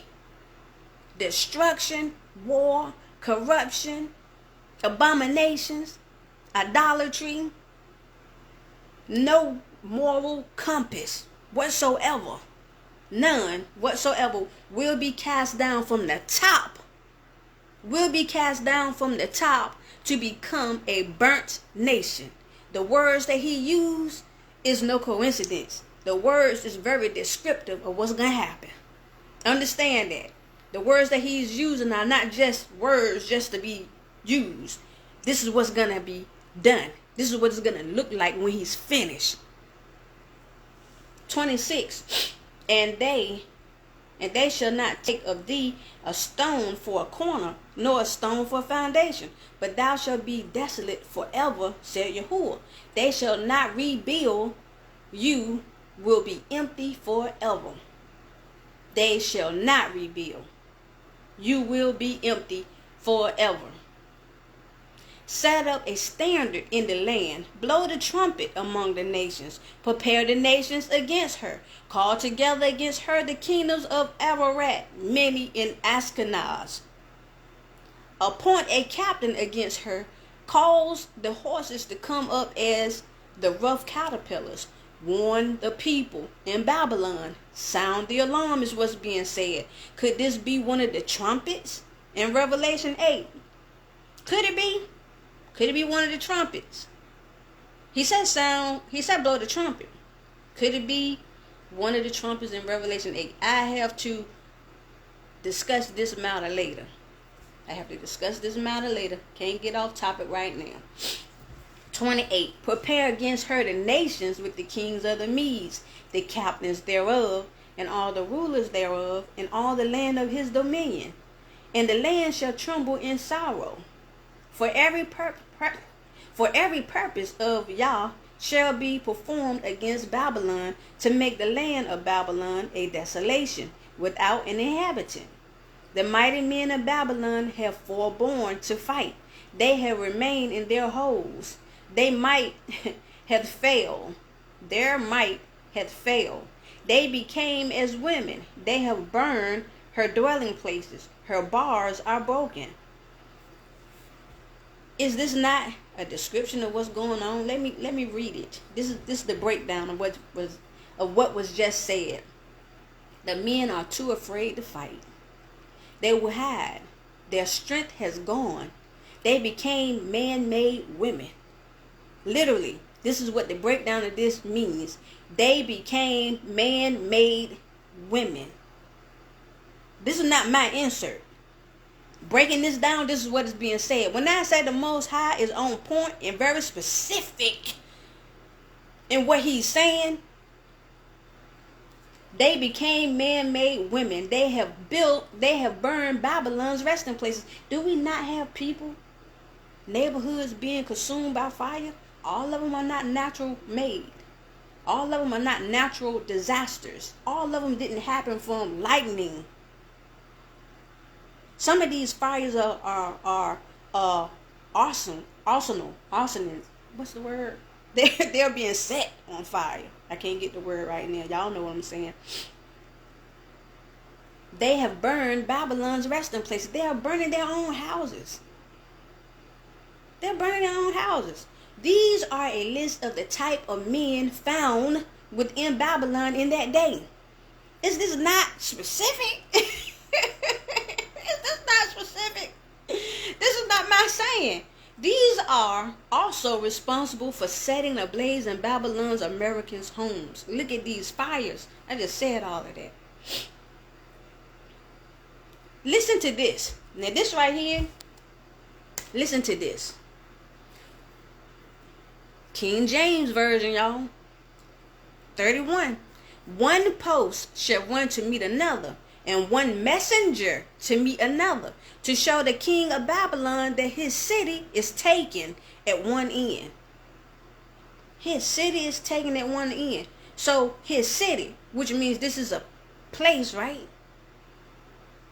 His city is a place. It's a city. The king of Babylon. Letting him know. So that's one thing that we can get out of 31. Another thing. Is this not befitting in the time in which we live? One post, social media post, shall run to meet another, and one messenger to meet another, to show the king of Babylon at his city. The king of Babylon right now, ain't he always tweeting? Ain't he always on social media? Ain't he though? So in a time where a post on social media platform can travel faster than a person on a plane, the Most High has left no stone unturned when it comes to this chapter. When it comes to this chapter, he cannot be more specific in letting us know what time in which we're living in and who he's talking to and or about. We're going to get to some more understanding to point to not only Babylon, but the time frame. This is important because that time frame is important. We're going to get there. And the passages, and that the passages are stopped, and the reeds they have burned with fire, and the men of war are affrighted. And that the crossing places from one area to another like a border are stopped, and the bushes are burned with fire, basically making a way to see clearly around so that no one can hide or escape, and the men will be afraid. The men who always claim, they ready for war, they ready to fight. Some kind of way they're going to become too frightened to do anything. Even though they got all of these guns and pew-pews and they ready to shoot them up. Oh, I wish they would come over here. But when the hits the fan, they're going to fold. That's what the Most High is saying. They're going to fold. They're going to fold. 33. For thus said the Most High of hosts, Elohim of Yasharel, the daughter of Babylon is like a threshing floor. The daughter of Babylon, the land of Chaldea. That place over there that, America is backing right now. They say they're going to do what? It is like a threshing floor. It is time to thresh her. Yet a little while, and the time of her harvest shall come. So Babylon gonna get hit first. Then she gonna come. But in the process, she going through it too. Don't get it twisted. She going through it too. Nebuchadnezzar. Ooh, another word, another name. Very specific. We're going to discuss him too. Nebuchadnezzar, the king of Babylon, had devoured me. He had crushed me. He had made me an empty vessel. He had swallowed me up like a dragon. He had filled his belly with my delicates. He has cast me out, says the Most High. Who is Nebuchadnezzar? Nebuchadnezzar, which means Nabu, protect the crown. Nebuchadnezzar's name means may Nabu protect the crown. The great king of Babylon who captured Jerusalem and carried Judah captive. Now we're going to get a little more understanding of who he is. Also, Babylon, or Nebuchadnezzar right now, is the head of Babylon, D.C., America. Who is that? And I know y'all saying, but that's not his name. His name ain't da-da-da-da-da. No, but he takes the position of him. And not only do he takes his position, but he takes his characteristics too. I'm going to show y'all that. He takes the man's characteristics. I'm going to show y'all. The head of Babylon, D.C., America, here is being referenced to as Nebuchadnezzar because he started The Nebuchadnezzar started the mistreatment of Yah's people, and this president will continue it as all has before him did. The Most High says, he has destroyed me, consumed me through oppression. He has turned me into a shell with no purpose. He has eaten me like a monster until his belly was filled with my pleasured ones. He has thrust me away, purged me out, cleansed me out. And how and or when did he do all of this, y'all might ask? How and when? By the whitewashing our achievements, our history, our bloodline, by intermingling, by injecting us with poison. And in the future, he's gonna force deportation, and you're gonna see it.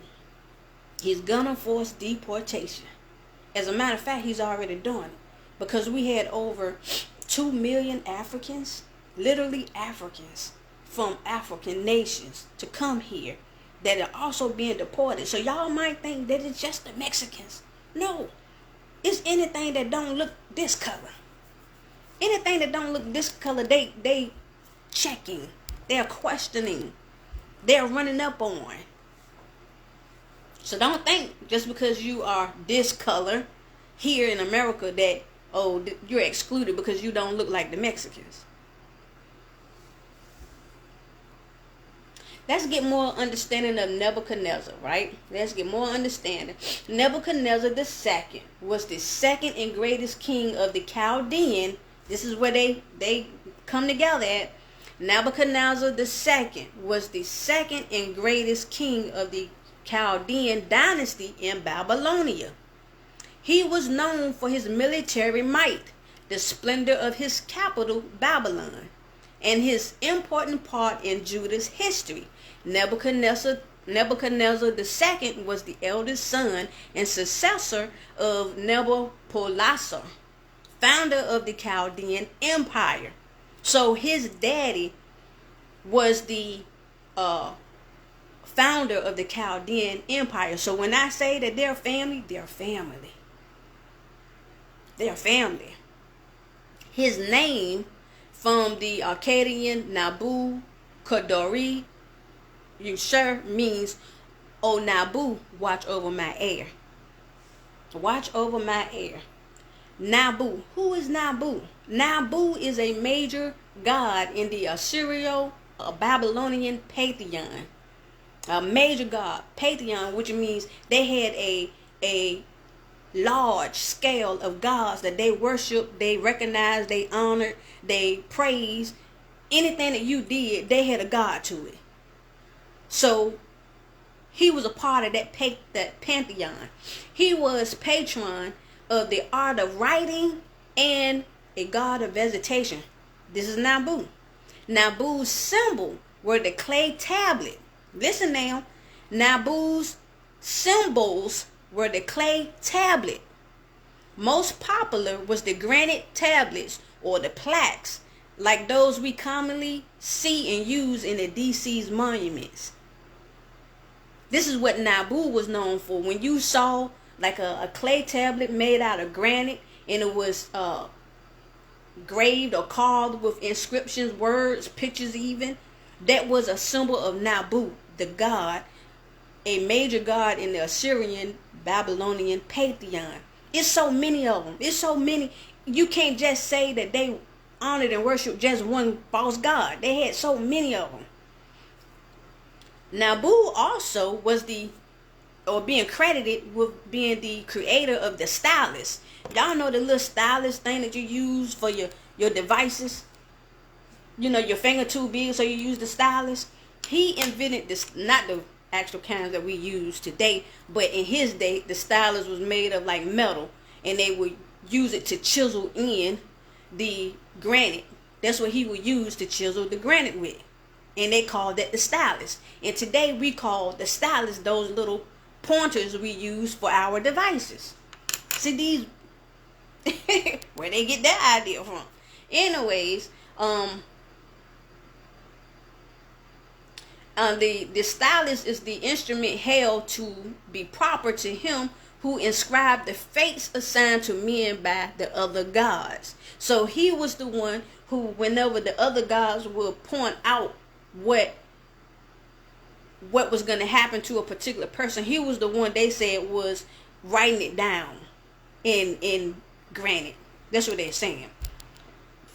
Excuse me. The worship of Nabu is denounced in Isaiah chapter 46 verse 1. And they say that Marduk is called the father of Nabu in some historic texts. So that's how Marduk and Nabu is connected, because Marduk supposedly is the father of Nabu. Nabu is the supposedly God. How to say it? Is not supposedly. Nabu is supposedly Nebuchadnezzar. Nebuchadnezzar's dad. It's kind of intertwined, because they literally took people who actually lived at one point in time and they deified them. They elevated them to a god status. And then they started taking the good qualities of these people, or they made up fake qualities of these people and they associated with these folks. So these people actually lived at one point in time, but now they have been at some point in time looked at as a god. Just crazy. So this Nabu is Nebuchadnezzar. Nebuchadnezzar means Nabu, protect the crown or the kingdom, which implies that Nebuchadnezzar is over the kingdom in some way. Just like the whore who sits on the red beast that has 7 kingdoms under her control. DC being personified as a woman is the woman on the red beast symbolically. However, Nabu is running things in the human form. Can you say the president? Can you say the president? Also look at the fact that Nabu means speaking or talking, and is the god associated with writing the fates of men that is handed down by the other gods. Can you tell me that this doesn't sound like the head man in DC today? He can't stop talking for nothing. He can't stop speaking. He can't stop tweeting. And here recently, he's been putting a lot of things in writing concerning the fate of men. He has been putting a lot of things in writing concerning the fate of men. This is too real to be fake, and I can't make this stuff up. I know y'all might say, oh, you reading into it. You putting too much into it. You emphasizing too much stuff. You trying to make it him. No. Most of this stuff is in scripture. Only thing I did was look the words up in scripture that we read, because that's another thing that I keep trying to encourage you all to do. You will be amazed at what scripture is really saying when you take the time to look the words up to see what's really being said. To see what's really being said, because sometimes the words that they have chosen to use to translate these scriptures, it waters down the actual meaning, or it gives you a lighter version of what's being said. So if you would take the time to look the words up, you would see the severity of the true meaning, and the picture is so much brighter and so much bolder and so much in your face that you can't deny it. You can't deny it. I'm not making this stuff up. I'm just taking the time to research them. 35. The violence done to me and to my flesh. And this is the Most High talking, y'all. The violence done to me and to my flesh be upon Babylon. Shut it in. I'm sorry. This is what we're going to be saying. I apologize. The violence done to me and to my flesh be upon Babylon, shall the inhabitants of Zion say, and my blood upon the inhabitants of Chaldea shall Jerusalem say. The wrong, the oppression, the injustice, the cruelty done to me and my people came through Babylon, with those who sit down or dwell in the parched place called Zion or Jerusalem, and my blood, the wine, on those who dwell in Chaldea. Those people who say they are us but are not, and they have tricked the whole world into supporting them while they use their resources to hinder us. Every opportunity they get to pour poison into our systems, be it TV, music, food, clothing, water, medicine. They do. So they're going to be credited for all of the seeds that they've been sowing. They're going to be credited for it all. Unaliving us through forcing these violent messages to our young and very impressionable people who look up to the gangster lifestyle. Them people will the nation of Judah say, this is so very important. This is so very important, right? This is what we would say to them. All of this. Because in Babylon, we have way more people here from Judah, from the Judah kingdom, than from the Israelite kingdom. So even though right here is specifying that the Judah, Zion, us, we have more people from the Judah kingdom than the northern kingdom here in America. So it's very specific when it talks to us. Very specific. Therefore, for those of us who will leave, chances are highly likely they came from the kingdom of Judah more so than the kingdom of Yasharel. 36. Therefore, thus said Yahuwah, behold, I will plead thy cause and take vengeance for thee, and I will dry up her sea and make her springs dry. Because of this, says Yah, I will bring about a case against them as your attorney and avenge you, and I will attack and dry up her sea and dry up her springs. 37. And Babylon shall become heaps, a dwelling place for dragons, an astonishment and an hissing without an inhabitant. And Babylon, D.C., America, will be rolling waves of water and dead bodies. And I believe a tsunami is also being referred here. I believe. I'm not sure. Some kind of water, something, hurricane possibly, is going to happen, because it will also be a cohabitation for various marine animals, sea serpents, causing speechless sounds from the horror-stricken shock of those who witness it, and will be vacant. I want to look at this map, because when I say the Most High left no stone unturned, up in verse 36 he mentioned, and make her springs dry. I was like, I'm gonna go look at a map of DC and see what's around DC, because he said springs. The Most High, he ain't playing, and he's leaving no stone unturned. I want to show y'all something. As soon as I get it where I want it, let me show y'all this. This is a map, Washington, D.C., metropolitan area, which is the whole area. So this whole square that you see, this whole square is D.C. The White House and the Capitol is all up in this area here, right? So I want you to understand, he said that he's pretty much going to flood this land. He's going to flood this land real bad. And if you do research, you will find out that the ancient Babylon was also flooded, right? So some people would discredit this prophecy here in Jeremiah as being something that has already done. But y'all need to understand that the Most High don't change, and what he did before, he will do it again. Y'all need to understand that. So how Babylon was destroyed the first time, he's going to destroy it the second time, right? And the second time he says with water. It sits on the Potomac River. It has the Anacostia River. And let's look right here. We have a spring. Didn't I say the Most High left no stone unturned? It's a spring here. Camp Spring. And then you come on up, is another spring. You have Silver Spring. And if I'm not mistaken, I think it was a third one. Camp Spring, Silver Spring. Where's my list? So that's two springs that's close to DC. I'm sorry. I apologize. I'm not keeping my phone straight. So you see it? Camp Springs, Silver Spring.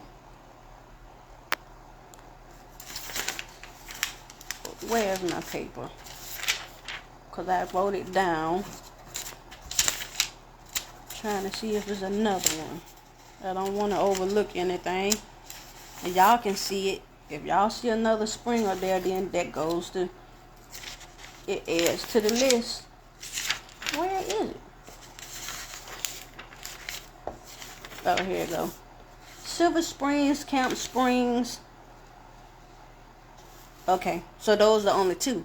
But either way, it says it spoke about her springs. I didn't know that it had springs around it. So I just wanted to show y'all. How specific his word is in giving us a description of this city. What to look for, what to expect. He's not playing around. He is not playing around. Now, we're going to go to, where was I at? Verse 38. And they shall roar together like lions. They shall yell as lions' whelps. What this is saying, in one place, they will have loud outbursts of overwhelmed feeling that draw attention, as do a lion's cub roar calls to his mother. So these people will be crying out. They're going to be crying out. In their heat, I will make their feast, and I will make them drunken, that they may rejoice and sleep a perpetual sleep, and not wake, says Yah. Because of their strong feelings of hatred and superiority, will I cause their cup of wrath to fool them to be joyful in their ways, so much so that their blindness will never end, says Yah. They won't see it coming. They will not see it coming. I will bring them down like lambs to the slaughter, like rams with he-goats. I will guide them down to be slaughtered, to be slayed, the leaders with all the strong men. Everybody, the leaders, the strong men, they will be led down to the slaughter like sheep. 41. How is Shishak taken? How is the praise of the whole earth surprised? How is Babylon become an astonishment among the nations? So this right here is not being said in a question form. It's being said in a form of people are excited. When Babylon falls, the world is going to rejoice. It's crazy. The world is going to rejoice, but then at the same time, reality going to kick in to a lot of them, and they're going to be like, well, dang, that was our income. That was our income. They're going to rejoice initially, and then reality going to kick in later, and they were like, you know what? That was the source of my meal. That's what's being said here. 42. The sea is come up upon Babylon. She is covered with the multitude of waves thereof. Her cities are desolation, a dry land, and a wilderness, a land wherein no man dwelleth, neither do any son of man pass by. Her governed areas are a vacant, dark, solitary waste of a place, and no one will go through it, is what's being said. And I will punish Baal in Babylon, and I will bring forth out of his mouth that which he had swallowed up, and the nations shall not flow together any more unto him. Yea, the wall of Babylon shall fall. The Most High is saying, I will visit in Babylon, and I will deliver those he cleave to, and the people will no longer gather in his honor, and the stronghold of Babylon will fall. 45. My people, go ye out of the midst of her. He's talking to specific folks. My people. He's talking to Judah. He's talking to Israel. He's talking to the Israelites. He's talking to Yasharel. All of us. We're the same. And I ain't talking about the Israel over there. I'm talking about us. I'm talking about us who don't know who we are. The so-called black people. The African American person. I'm talking to us. excuse me, my people, go ye out of the midst of her, and deliver you every man his soul from the fierce anger of Yahuwah. This is what, the second time he told us to leave? In this particular chapter? Is it the second or the third time he told us to leave? How many times he got to express this to us? This is not our punishment. This is not our fight. This is not for us. This is not for us. So therefore he's warning us ahead of time to leave. Like I said before, some of us might have excuses of why we can't leave. We don't have the money. We don't know where to go. We don't want to leave our homes. This, that, and the third. You don't want to go. Now you got the option to leave. You might want to make the right decision. Because staying ain't the right decision. You can't pray your way out of this. That's why he's saying, deliver your own self. You have to deliver your own self. He's giving it to us. He's giving it to our hands. He's giving us the choice. This is one of those times where he wants to see, where do you stand? And what you choose tells him where you stand. Do you stand with Babylon, or do you stand with him? Now, I can understand some people truly do not have the means to leave. I'm not talking about people who are with $0, because we do have some people who have no type of income coming in.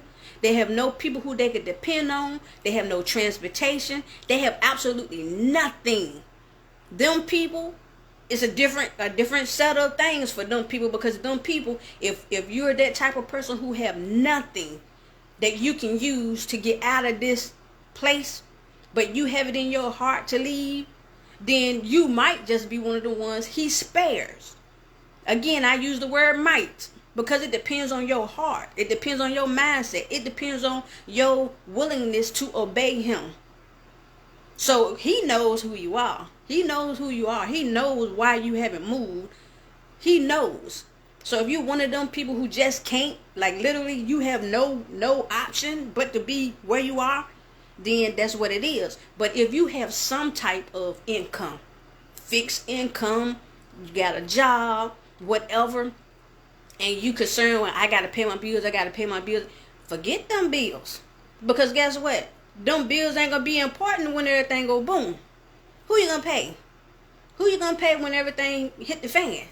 Who you going to pay when everything is destroyed? Forget them bills. You better stack that money up that you do got coming in.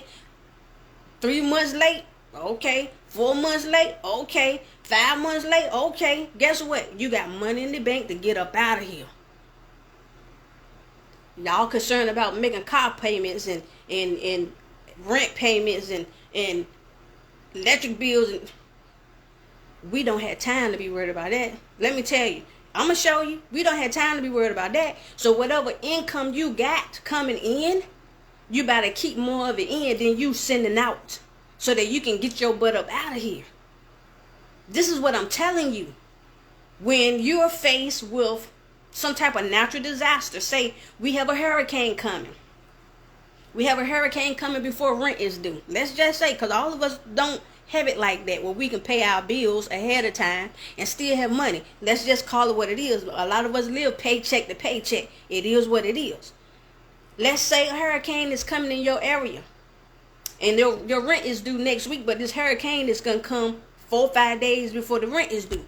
And you got to make a decision on if you're going to use the money to evacuate and go to a safer place, because this hurricane is rated real high, very strong winds. It's going to be a real big system coming through, and where you live at, you know, is prone to flooding, and the house that you live in may be a low-lying house, and flooding is pretty much going to happen. Are you going to choose in that moment to save your money to pay for rent, or are you going to use that money to vacate to safer ground? I'm just making it common sense, commonsensical. I'm just trying to make it a reality, because some people got to have that picture before them. So if you're faced with that decision, am I going to use my rent money to take care of me and my family now, or I'm going to save my rent money for next week to pay the rent for a house that I might not even be able to live in because of this hurricane? Y'all smart. Y'all know what y'all gonna do with that money. Same situation. Same situation. Oh, Shadida, you out here telling people not to pay their bills and not to do. Yeah, I sure am. Why? Because this is life or death. This is a serious situation. I'm not telling you to just use your money to go out here and continue to live and have fun with. I'm telling you to use your money to get up out of a place that is about to be consumed by the Most High. He's telling us to leave. He's telling us it's your responsibility to leave. So you can't throw it back at him and say, oh, well, I'm praying to you that you're going to make a way. I'm praying to you that you're going to make it happen. Because if you got income coming in, he done made it happen. You got income coming in. You better put that money together and get your butt up out of here. You better get you a ticket, to a bus ticket to Mexico. I don't even think Canada is accepting this right now. But you better find a cheaper way to get up out of here. Keep playing. Keep playing. This is not no joke. I'm trying to tell you. My people, go ye out of the midst of her, and deliver you every man his soul from the fierce anger of the Most High. This judgment is not for us. But if you choose to get a whooping along with them, then you're going to get a whooping. If you choose to stay and endure the judgment that's coming to them, you're going to go through it too. You may and you may not make it out. 46. Oh, before I go to 46, let me also make a point to say this. He's warning us in the DC area, because as I said, that's the area that's going to be hit first. DC has a 43 to 44.5% black population. So do you not think that that gives him a good reason to warn us to leave before all chaos is unleashed? We are his people. He loves us. The punishment that's going to come upon Babylon, upon DC, upon America, is because of how they have treated us. Not just since we've been here, but over the centuries. Over the centuries. This is a centuries-long war that has been going on. Centuries-long battle that has been going on. So it goes beyond since we've been here on this in this land. And you're going to see that. I got scripture to prove all of this. So if the judgment is coming on them because of how they treated us, why would we sit here and choose to be a part of it when he's telling us to leave? He's telling those in DC, look, it's a lot of my people there. I need y'all to go. But I need you to go on your own accord.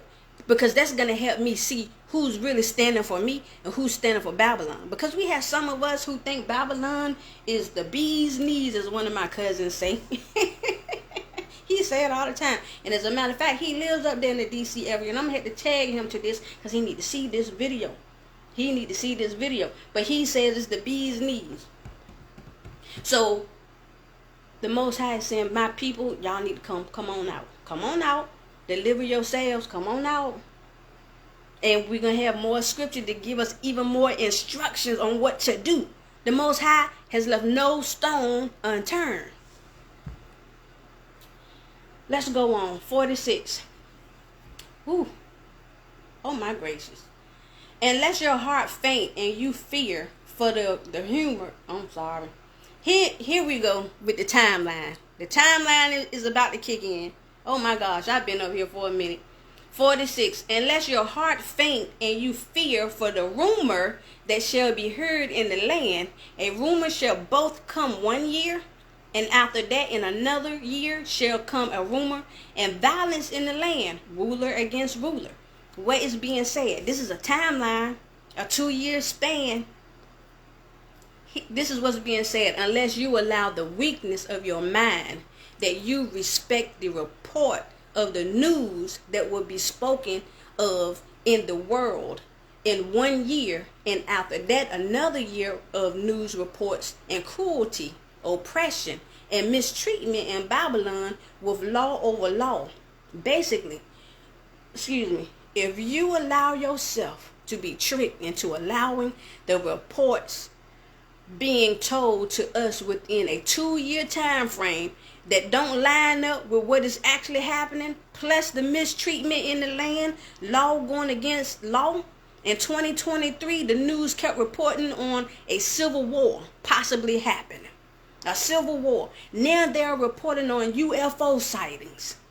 At the same time as old boy, the new president, now forcing people violently to be removed from the country, as well as him actively going against the laws. He's actively going against the laws that have been in place for decades. So that's ruler against ruler.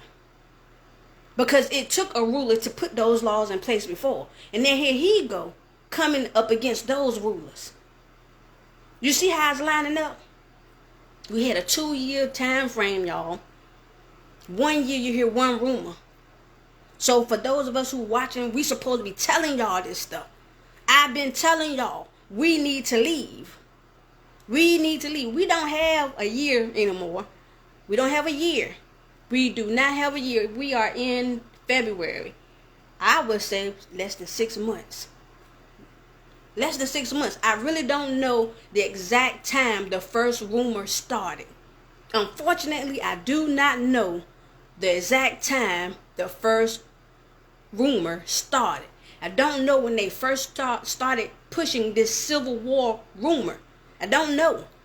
Maybe if I do some research, maybe I can figure it out. But I didn't do any research and I haven't kept up with it. But that was the first rumor. Now we hear rumors of UFOs all throughout the world. Not the world, but all throughout the land. So we're in our 2nd year. We don't have long, y'all, because the UFO talk has been going on there for some months. It's been going on there for some months, right? That's the timeline. We had a 2-year prep time. We were supposed, let me put it like that. We were supposed to have a 2-year prep time, which will allow us plenty of time to get our stuff together to go. So for those of us who have fallen behind the ball and we haven't been preparing to leave for 2 years because we've been one we didn't know. For those of y'all who don't know, for 2 y'all didn't believe. For 3 y'all doubted. For 4 y'all was just, well, I'm gonna wait and see how things go. Now you got less. You have less than 2 years now. You have less than 2 years. You have less than a year now. Less than a year. Like I said, I think more so like six months. This is my guesstimate. I have no clue the actual date that the first rumor started. But I do know this second rumor has been going on there for some months. 47. Therefore, behold, the days come that I will do judgment upon the graven images of Babylon. The who? The graven images. So he's coming to destroy all of these false idols that he told us not to do. How many graven images do DC have? Over 160. Over 160. Does that not sound like a land that he would be concerned with? Is it not a city-state? Something that was created and invented in Babylon? The ancient Babylon? And her whole land shall be confounded, and all her slain shall fall in the midst of her. This is very interesting. This is very interesting. Listen to what is actually being said. After this, see the time that I will charge against the carved idols of Babylon and Columbia's district will be a disappointment, and every monument of her fallen ones inside of Columbia will be thrown, cast down in a prostrate position. That's powerful. That is powerful. You know, like a flat position as in worshiping, when you laying down on your face, when you are in total submission. That's what he says gonna happen. All of those idols, all of those temples, all of those monuments, every last one of them coming down. So for all of them to come down, it has to be hit directly, right? An attack there has to happen directly, right? I keep telling y'all, the head has to come down before the body do. The head of anything, if you take out the head, the body follows. That's how it works. That is how it works. Therefore, the land of Chaldea is going to fall second. It's going to fall second. The Most High is not playing about us. Then the heaven and the earth and all that is therein shall sing for Babylon, for the spoilers shall come unto her from the north, said the Most High. Then everything and everyone will rejoice over Babylon.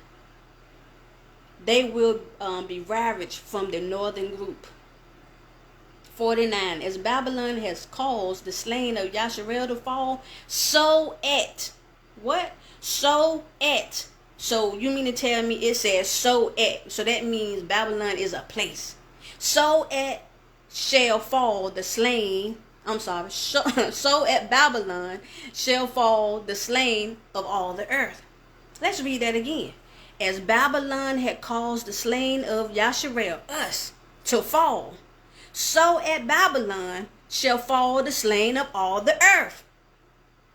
That tells us again that Babylon is a place. So for everybody who think that Babylon is a system only, and that is not a place, and for everybody who think that the ancient Babylon, when that was destroyed, then that was just that, no.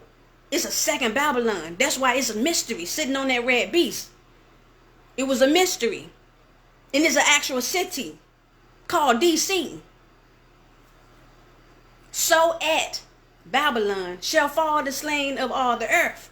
As Babylon has made the wounded unto death of Yasharel to fail, also at DC America will, also at DC will the wounded unto death of all of the world fall. They're gonna fall. 50. You talking to us. He's talking to those who have escaped. You that have escaped the sword. I told you he's going to give us specific details. You that have escaped the sword, go away. Stand not. If you're in DC and you leave DC, don't just go from DC and decide to go to Texas. Don't go stand there. Don't do that. Remember Yahuwah afar off and let Jerusalem come into your mind. Your destination need to be the motherland. Because that's where Jerusalem is at. That's another topic for another day. Your thought need to be how to get to Zion, how to get to Jerusalem. You need to be focused on getting up out of the country. Why? Because the head gonna fall, but then the body gonna follow. We're not stopping at the head. That's gonna be the starting point. So don't just leave DC and then go to Texas. Don't leave DC and go to California. Don't leave DC and go to Nebraska. When you leave DC, you need to be crossing that Atlantic Ocean, going to that place called Africa. That's where you need to be going. Oh, you want to promote Africa. Why it's got to be Africa? Why can't I go wherever I want to go? Go wherever you want to go. But he said, still put in your mind Zion. You don't want to be right here. He said, don't stay wherever you go. Your end goal should be Zion. Definitely don't come to near one of these states. You don't want to do that. You do not want to do that. Man, where am I at? Yeah, you that have escaped the sword, go away. Stand not still. Remember Yah afar off, and let Jerusalem come into your mind. 51. We are confounded, because we have heard reproach. Shame hath covered our faces. For strangers are come into the sanctuaries of Yahuwah's house.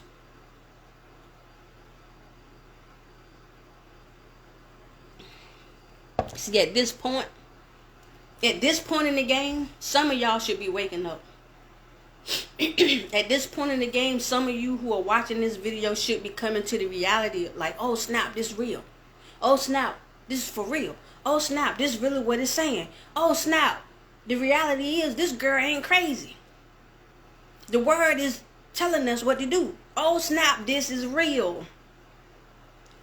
And at the same time of us coming to that realization, we are ashamed Indeed, because we listen to the taunts, the shame has covered our faces, because our enemies have entered in the holy set apart places of Yah's people, the land, his temple, even his written word, and confused us. They got us off our block. Got us thinking that what we're doing to honor him is what we supposed to be doing. Got us thinking that only thing we got to do is have faith and believe. Got us believing that we're just slaves. Ain't it befitting? This is Black History Month. Just hit me. This is Black History Month, supposedly. This is the month in which we supposed to celebrate the accomplishments of black people. And this is the month that the Most High has me doing this message to help to awaken y'all. Because it's time to go, y'all. We don't have time. We do not have time. So yeah, we're going to feel some kind of way right now. We're going to feel some kind of way coming to the truth, because it's like we've been wasting time. We've been wasting time. And we feel ashamed. And we feel ashamed. 52. Wherefore, behold, the days come, said Yahuwah, that I will do judgment upon her graven images, and through all her land the wounded shall groan. Again, he's saying he's going to do it upon her graven images. That's an indication that whatever city is being referenced to here, which is DC, they have a lot of graven images. I'm not going to keep beating that horse.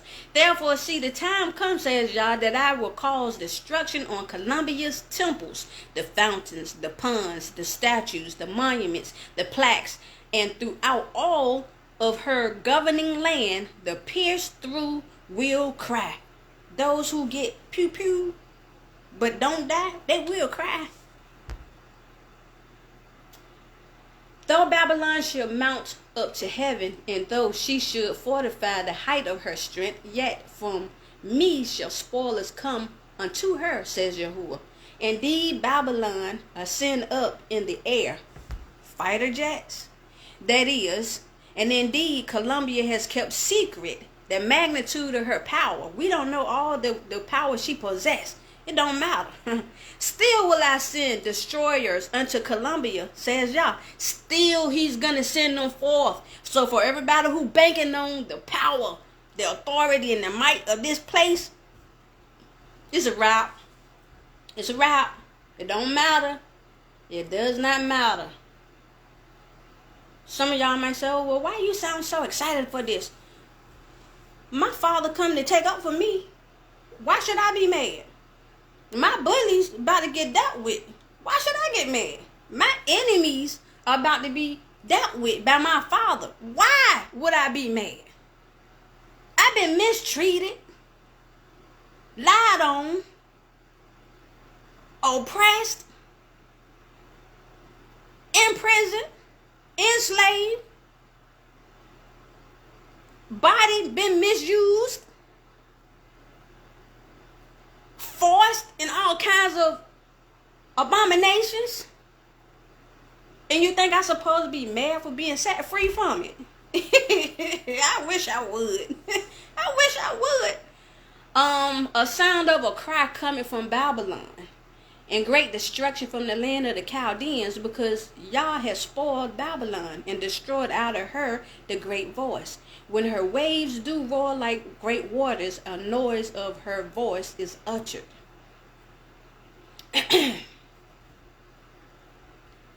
56. Because the spoiler is come upon her, even upon Babylon, and her mighty men are taken, every one of their bows is broken. Because the spoiler is come upon her. And when they say even upon Babylon, he's talking about a specific spot, DC. So not only is the spoiler going to come upon her land, but it's going to come upon Babylon itself. So it's going to come upon the American states. It's going to come upon that capital. Both. For the Most High of recompenses shall surely requite. Indeed, Yah, the Most High of works, deeds, dealings, will reciprocate. He is the Elohim who rewards you of your deeds. Whatever seeds you plant, those the seeds you gonna sow. Or those the fruits that you're gonna sow. You reap you reap what you sow. Y'all know how it goes. If you sow seeds of destruction and war, you're gonna get the fruit of that, which is gonna be war and destruction. You're gonna get that. That's what's being said right here. Basically, how you treat others is how Yah is going to reward you back. Man, I thought I did that. I apologize for that.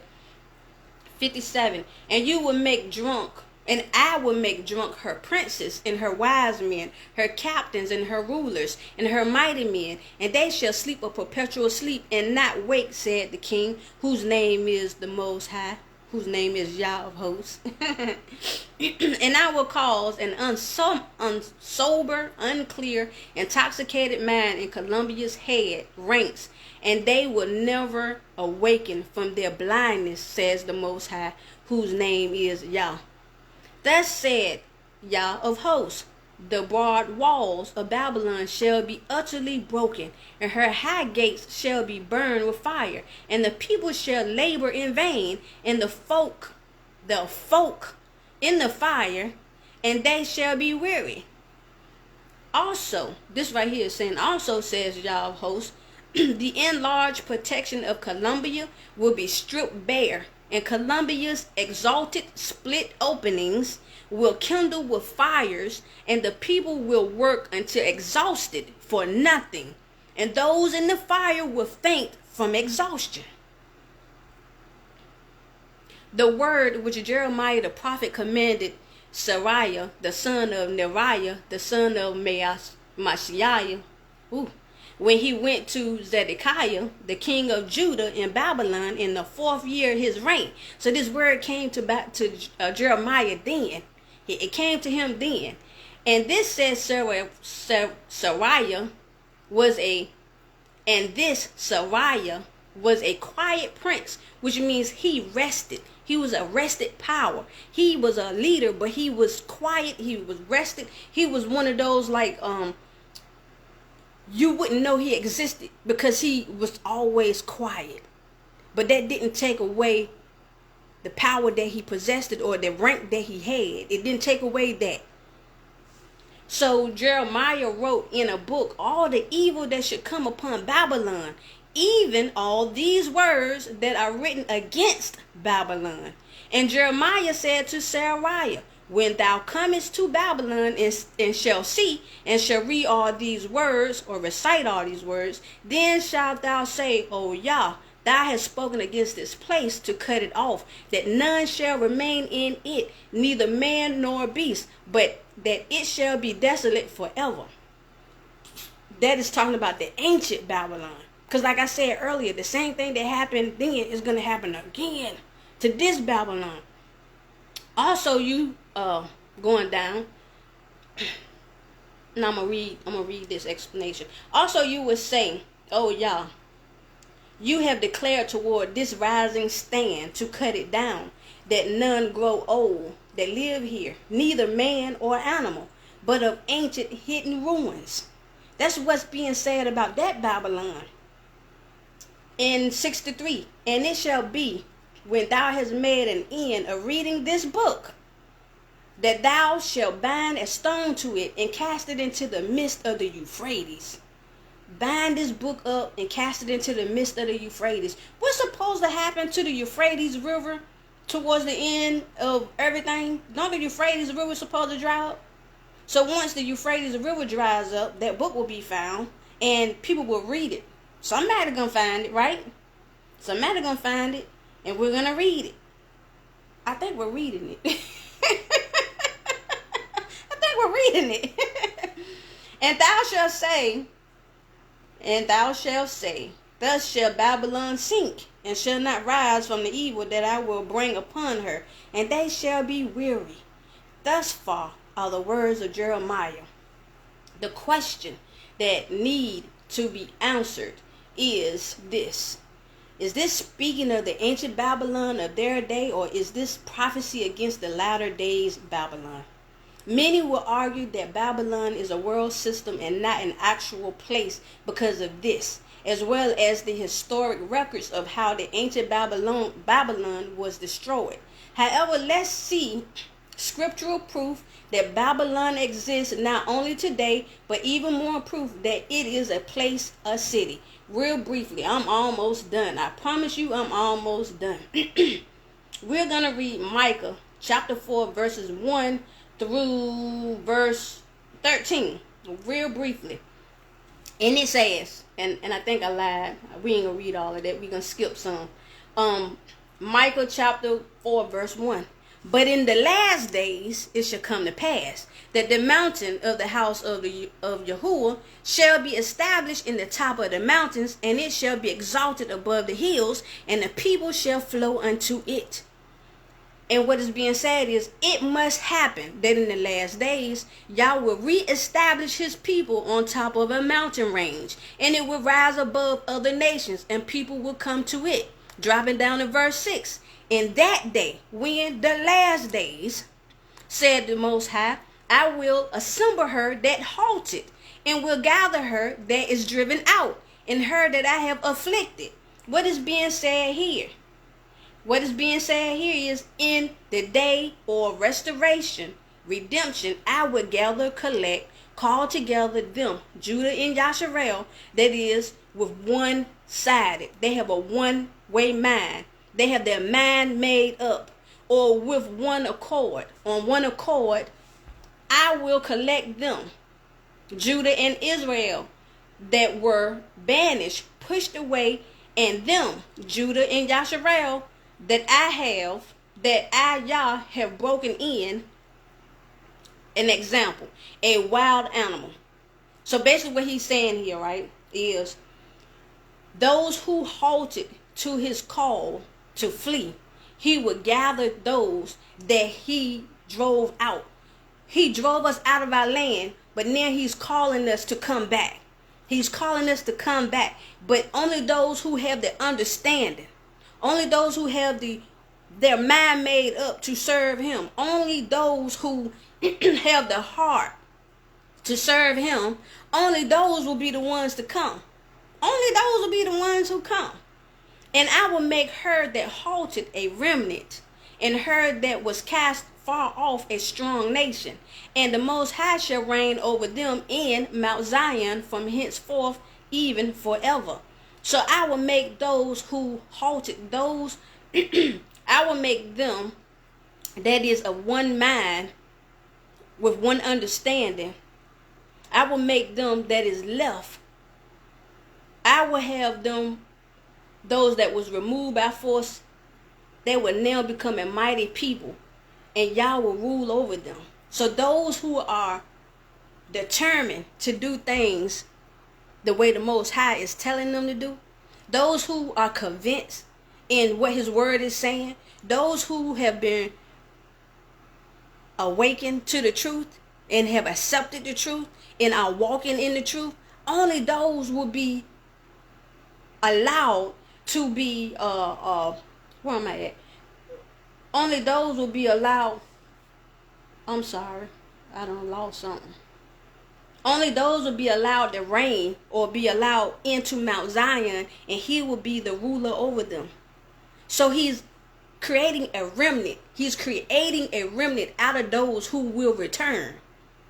He's creating a remnant from those who hear his word, accept his word, and understand his word, and walk in his word, and leave Babylon. And eventually others are going to leave from other countries, but we leave first. We leave first, y'all. This is not the second Exodus. We have to leave Babylon first. So we leave first. But from those who leave America and those who eventually will leave all these other nations, out of all of us, will he develop that remnant that he spoke about. He's going to use us to develop that remnant and recreate a nation. Recreate a nation using those people is what's being said. I had to get that right because I wasn't saying it right at first, but I had to get it right. On verse 8, and thou, O tower of the flock, the stronghold of the daughter of Zion, unto thee shall it come, even the first dominion. The kingdom shall come to the daughter of Jerusalem. And you, O nearest hill of Judah, birthed or established out of the barrenness, unto you will you have even the first rule of the dominion will be to the offsprings of Jerusalem. So those who come out of all of the tribulations that our people been going through over the centuries, all of us who are willing to walk away and leave this place behind, only us, what did he say? We will be accounted to be those who were strong enough to survive. It would be accredited to us to be those who were strong enough to survive, and unto these shall it come the first dominion. So what the first covenant was that our forefather Abraham received, that the land was going to be given to us, all of that comes back. So that first covenant, he's restoring us back to ground one, is what he's saying. He's going to restore us back to ground one. But in order to be restored, you got to leave the old. You got to leave the old. This is up to us to do. We got to leave the old. Okay, let's keep moving. Now, why doest thou cry out? Is there no king in you? Am I on? Yeah. Now, why doest thou cry out? Is there no king in you? Is your counselor perished? For pains have taken thee as a woman in travail. What he's saying is, why are you shouting in distress? Why are you shouting in distress? Is not a mighty one with you? Is your purpose gone? No, your purpose is not gone. Understand, anguish has strengthened you to come forth or to be birthed. Understand that everything that we went through, it was a purpose. It was for a purpose. It was to birth the new. It was to strengthen us to stand and to walk out. It was to strengthen us. You know what some people say, what won't kill you only make you stronger? That's what's going on. It didn't kill you. It should have made you stronger. Brush yourself off, king, queen. I ain't even gonna call y'all kings and queens. I ain't even gonna do that. Brush yourself off, Yasharel. The Most High's chosen people. Brush yourself off, my brother, my sister, and let's make it to the promised land, because it's over there where the Most High is gonna do some things for us. He ain't gonna do it here in this land, because this land ain't for us. This ain't it.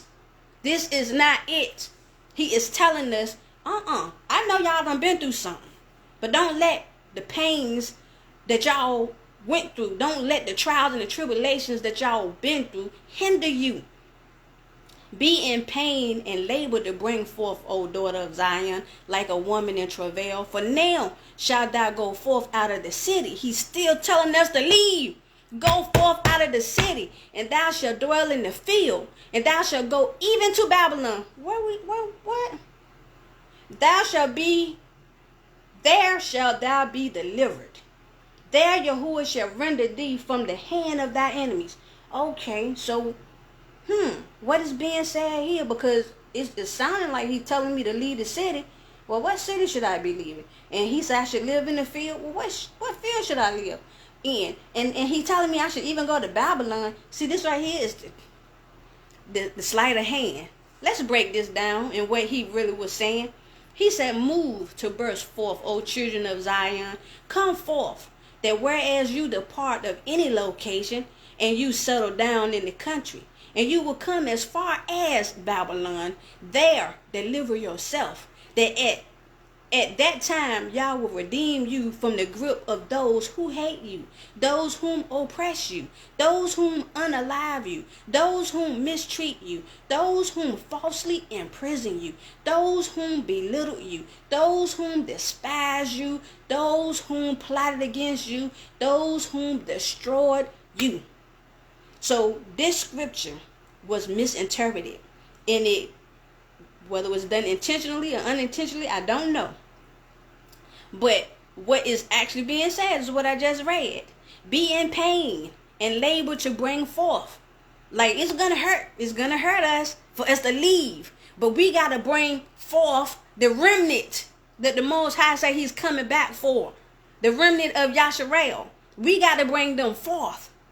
How are we going to do that? Not by staying here. He said labor and pain. It's going to cost you something to leave this place. Labor and pain to bring forth, O daughter of Zion, children of Jerusalem, like a woman in travail, a woman who's giving birth. We often think about the labor part, but we don't think about the beginning stages. When she first got pregnant, when a woman first gets pregnant, a seed is planted, right? A seed is planted. Then that seed has to grow in the womb, and it takes some time for that to happen. So while we was planted throughout the world, we was going through growing pains. Now it's time for us to be delivered. It's time for the baby to come forth. It's time for Yasharel to step forth. It's time for us to come forth up out of Babylon and deliver ourselves. We have to push forth ourselves to get to where he said he's going to meet us. He's going to meet us over there. If he said he's going to meet us over there, why would we still stay here? Why? Why? Why would we still stay here? He's telling us to go. Now also, oh, I'm sorry. Another point I wanted to point out. He says, you will also be coming as far as Babylon. Did y'all catch that? And you will come as far as Babylon. So Babylon has to be a place. If he's saying that we're going to be coming as far as Babylon. Babylon has to be a place, right? It's not just a concept. It's not just a system. It's a place. We're coming as far as Babylon. And this is we in the latter days. Aren't we in the latter days? Yes, we are. I know this is a long lie, but it's necessary. I didn't want to do a two-part. Now also many nations, at the same time of us starting to leave, listen now, at the same time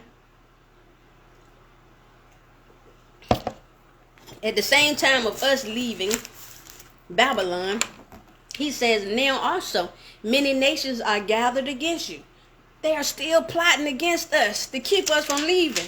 They're still plotting. And what are they saying? That say, these nations are gathered against you, and they say, let her be defiled, and let our eye look upon Zion. So let us find a way to defile them. Let's find a way to keep them from being acceptable to Yah. Let's find a way for them to be rejected by Yah. Y'all know that's what they've been doing this whole time. That's what they've been doing this whole time. Is keeping us polluted inside out. Inside out and out in. Both ways. To keep us rejected. They say now also. He says now also many nations are gathered against you. That say let her be defiled and let our eye look upon Zion. So let us plan to go there. So while you're leaving, other people are going to be leaving too. Other people are going to be showing up. And guess what? You can research it. You got so many people from other nations. From other nations going over there in droves. It's so many people. They already know what's up. They've been knowing what's up. They've been knowing. Okay. Let me continue. But they know not the thoughts of the Most High, neither understand they his counsel. For he shall gather them as the sheaves into the floor. Oh, so what is being said here? He's saying, these know not the plan of Yah, nor do they understand his purpose, that he will collect them as bind sheaves unto the threshing floor. Matthew 13:30, for a reference. Yeah, Matthew 13:30. Let both grow together into the harvest, and in the time of harvest I will say to the reapers, gather ye together first the tares, and bind them in the bundles to burn them, but gather the wheat into my barn. The Most High ain't playing.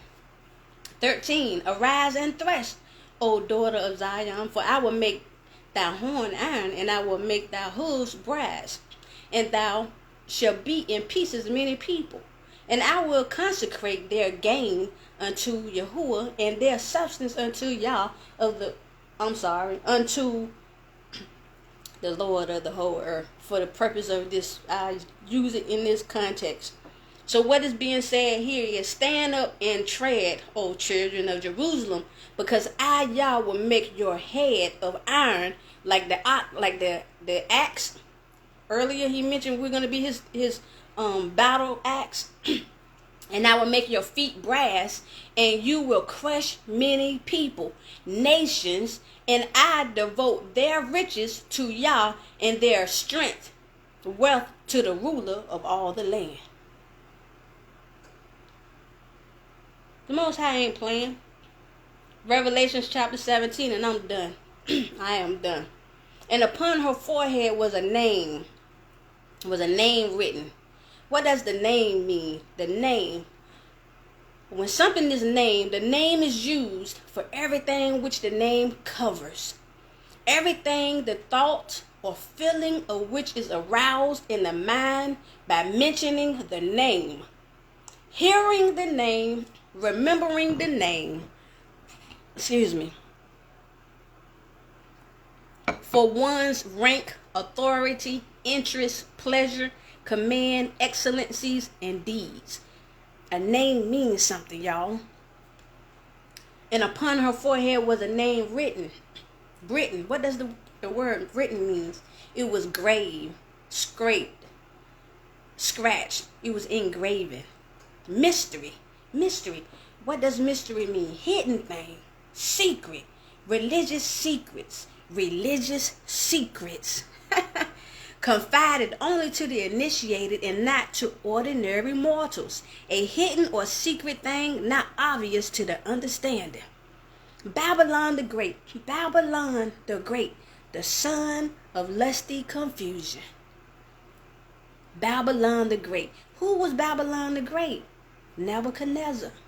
Nebuchadnezzar, however you want to say it. The son of lusty confusion. The mother of harlots. The producer. The source. The starter. Or the one who births idolaters. One who yields themselves to defilement for the sake of gain. And abominations of the earth. The one who birthed a foul thing. She is the one who birthed a foul thing, a detestable thing, idols and things pertaining to idolatry. That's the land of DC. That's all they got over there is idolatry. And people flock to her to honor those idols. Intentionally, unintentionally, voluntarily, involuntarily, those who go there, they are paying homage to all of these false idols in one way or another. One way or another. And I saw the woman drunken with the blood of the saints and with the blood of the martyrs of Yahusha. And when I saw her, I wondered with great admiration. And the woman which, going down to verse 18, and the woman which thou sawest is that great city. Is that great city. What is the great city? What was the breakdown of the great city? Where the oldest war or dispute or strife happened. Babylon, which reigned over the kings of the earth. That's who that great city is. So where did the oldest strife happen? It happened in Babylon. It started with Nimrod. That's where it happened. It happened in a city. His reign, his kingdom started back then, but it's going to end here on this soil, coming soon, real soon. Coming real soon. Real soon.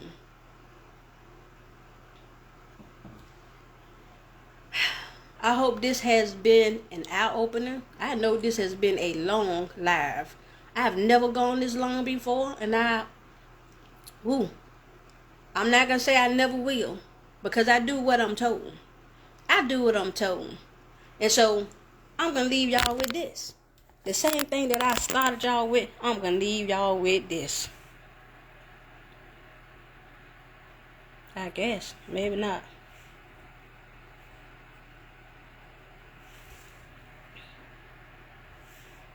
Maybe not. Babylon.